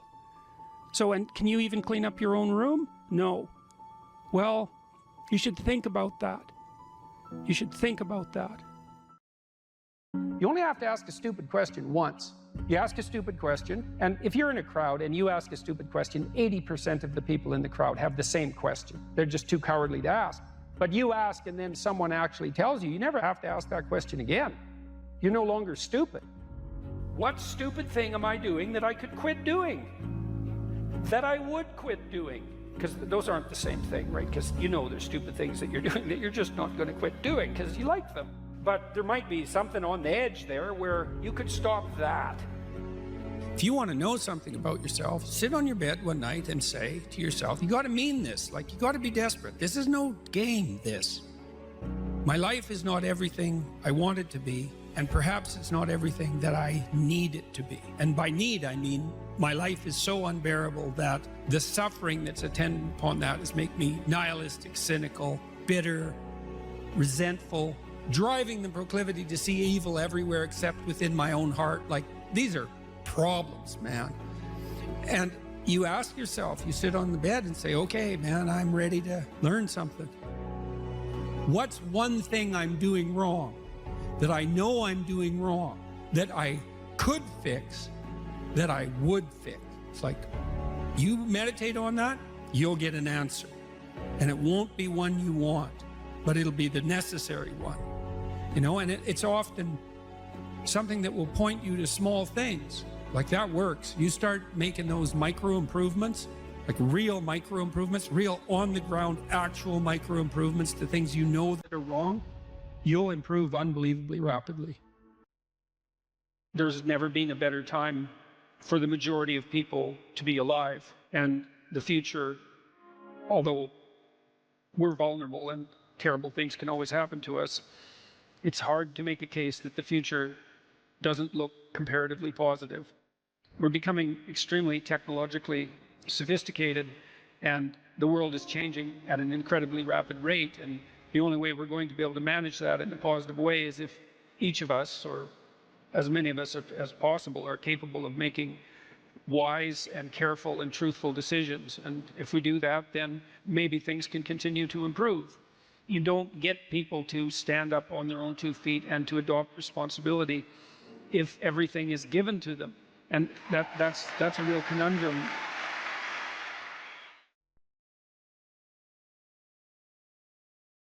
So one of the pathways that's on display with regards to the formulation of an identity, let's say, is this injunction, which is really a temptation, to love yourself. So we should take that apart. Now, the first question might be, well, what do you mean by yourself? And one answer to that is the person I am now. And you should love and feel good about the person you are now. And that's actually a dubious proposition for a variety of reasons. One is, whatever yourself is not only what you are. Yourself is also what you could become, and what you will and could become. And so to love yourself properly is not only to love what you are, who you are, whatever that means, but to love who you could become. Now, one of the things I've observed is that it's very demoralizing, let's say, for the typical young man. It's true for the typical young woman as well. So we'll say the typical young person who's miserable and maladjusted psychologically and socially, if you just go to them and say, well, you should feel good about yourself, because they think you're good just the way you are. You're perfect just the way you are. You should accept yourself just the way you are. It's like, well, okay, so what does that say about who I should become? Is that just now off the table because I'm already good enough in every way? So am I done or something? What about who I should become? And then, well, how should I feel good about myself when I don't? Because I'm not getting along with myself. I'm anxious and hopeless and nihilistic and depressed, and I'm not getting along with other people. So how is it that that's all somehow something I should feel good about without being deluded? And these are complicated questions, because you don't want to beat yourself with a stick, which might be the opposite of that. So, well, feel bad about yourself. It's like, no, be judicious and merciful with yourself, and think that you need to accept yourself in some way, the way a mother accepts a child. But the maternal spirit is not the only spirit that governs the love that a child requires properly. You have the paternal spirit of encouragement as well, which is, well, we need to shelter and protect you and to provide for your security the way you are, but you could be a lot better and should be, and I have faith that you could be, which is the love that I'm delivering to what you're becoming rather than what you are. And so love that you direct towards yourself is partly directed towards that maternal care that's sort of the minimum precondition for basic flourishing, combined with an attitude of encouragement towards the possibilities of your being. And so that's a much more sophisticated so-called self-love, partly because it's the kind of love that envisions you as something that unfolds across time. And it's a much richer conception, because it also implies that there's a responsible adventure to your life. Like you're not all you could be, and there's pain in that, and there's the necessity for a certain amount of judgment about that, and even a certain amount of exclusion, because what you are that is insufficient in some sense should not be allowed to propagate further.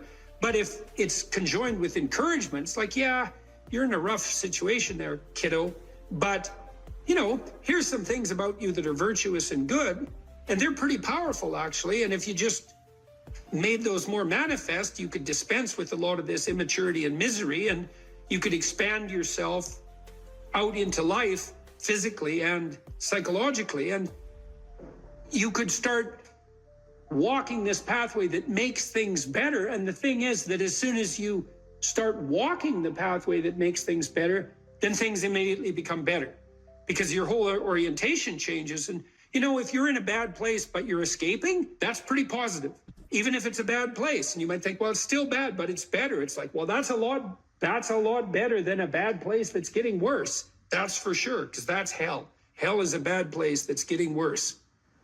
That's for sure. And so if you take the bad place and it's getting better, well, it's already not hell. That's a start. And so this notion of love, we've confused this with the maternal instinct for an infant. It's like, because an infant under 6 months is like, well, of course, your attitude towards an infant is you're exactly okay the way you are, in the sense that there's nothing to do with an infant under 6 months in the most fundamental sense, except to provide them with total care.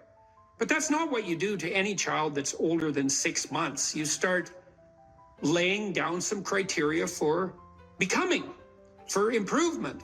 And some of that improvement, because we can define it, well, there's nothing more perfect than a child, than a baby. It's like, yeah, but that's not true if the baby's 14 years old, right? It's true if the baby's 6 months old and actually a baby. But by 9 months, well, the child is going to start to interact socially. And now there's some principles that the child has to learn to abide by so that social interaction is optimized.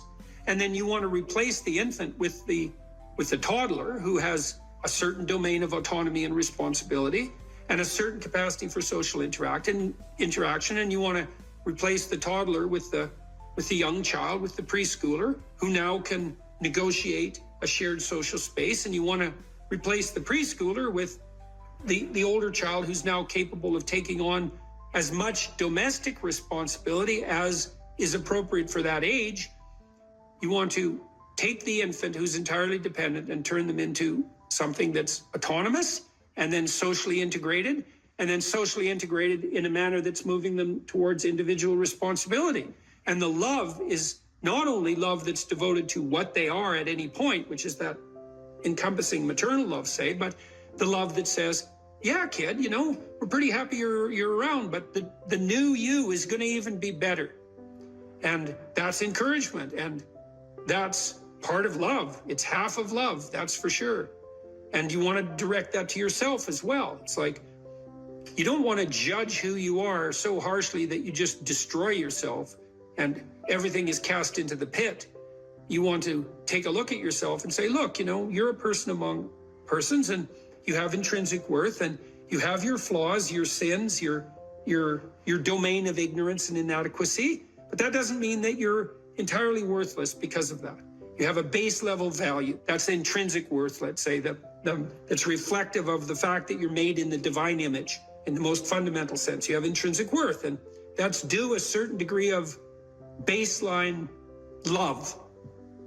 But there's the becoming problem. It's like, well, especially when you're young, most of you is still in the becoming phase. And so why wouldn't encouragement be the hallmark of love? It's like, get the hell up, get your act together, adopt some responsibility, put your life together, develop a vision, expand yourself beyond the narrow confines that are causing your misery. And we think you can do it. You could do it, you should do it, the world would be better off if you did it, you'd be doing better if you did it, everything would work out better. Why would we not work to make everything work out better? And you're the person who could do it. And you tell young people that and they think, well, no one ever told me that before in that way. And they think, well, maybe I should get my act together. And then they go out and try to get their act together in some micro ways. And they think, well, turned out that worked. And I'm less miserable. I could try doing it a little bit on a broader scale. And they try that and they think, wow, people seem a lot happier with me. I have more friends and I'm more popular and I'm a little more physically attractive because I'm standing up a little bit straighter. And then away they go. And why would you, unless you believe that human being is corrupt and pathological in its essence, which many people now seem to believe, or at least some dread spirit seems to insist, and people agree with it. If you don't buy that, then you think, well, yeah, you unfold, man. Unfold all those manifold possibilities that lurk within and be a force for good in the world. And that'll be the adventure of your life.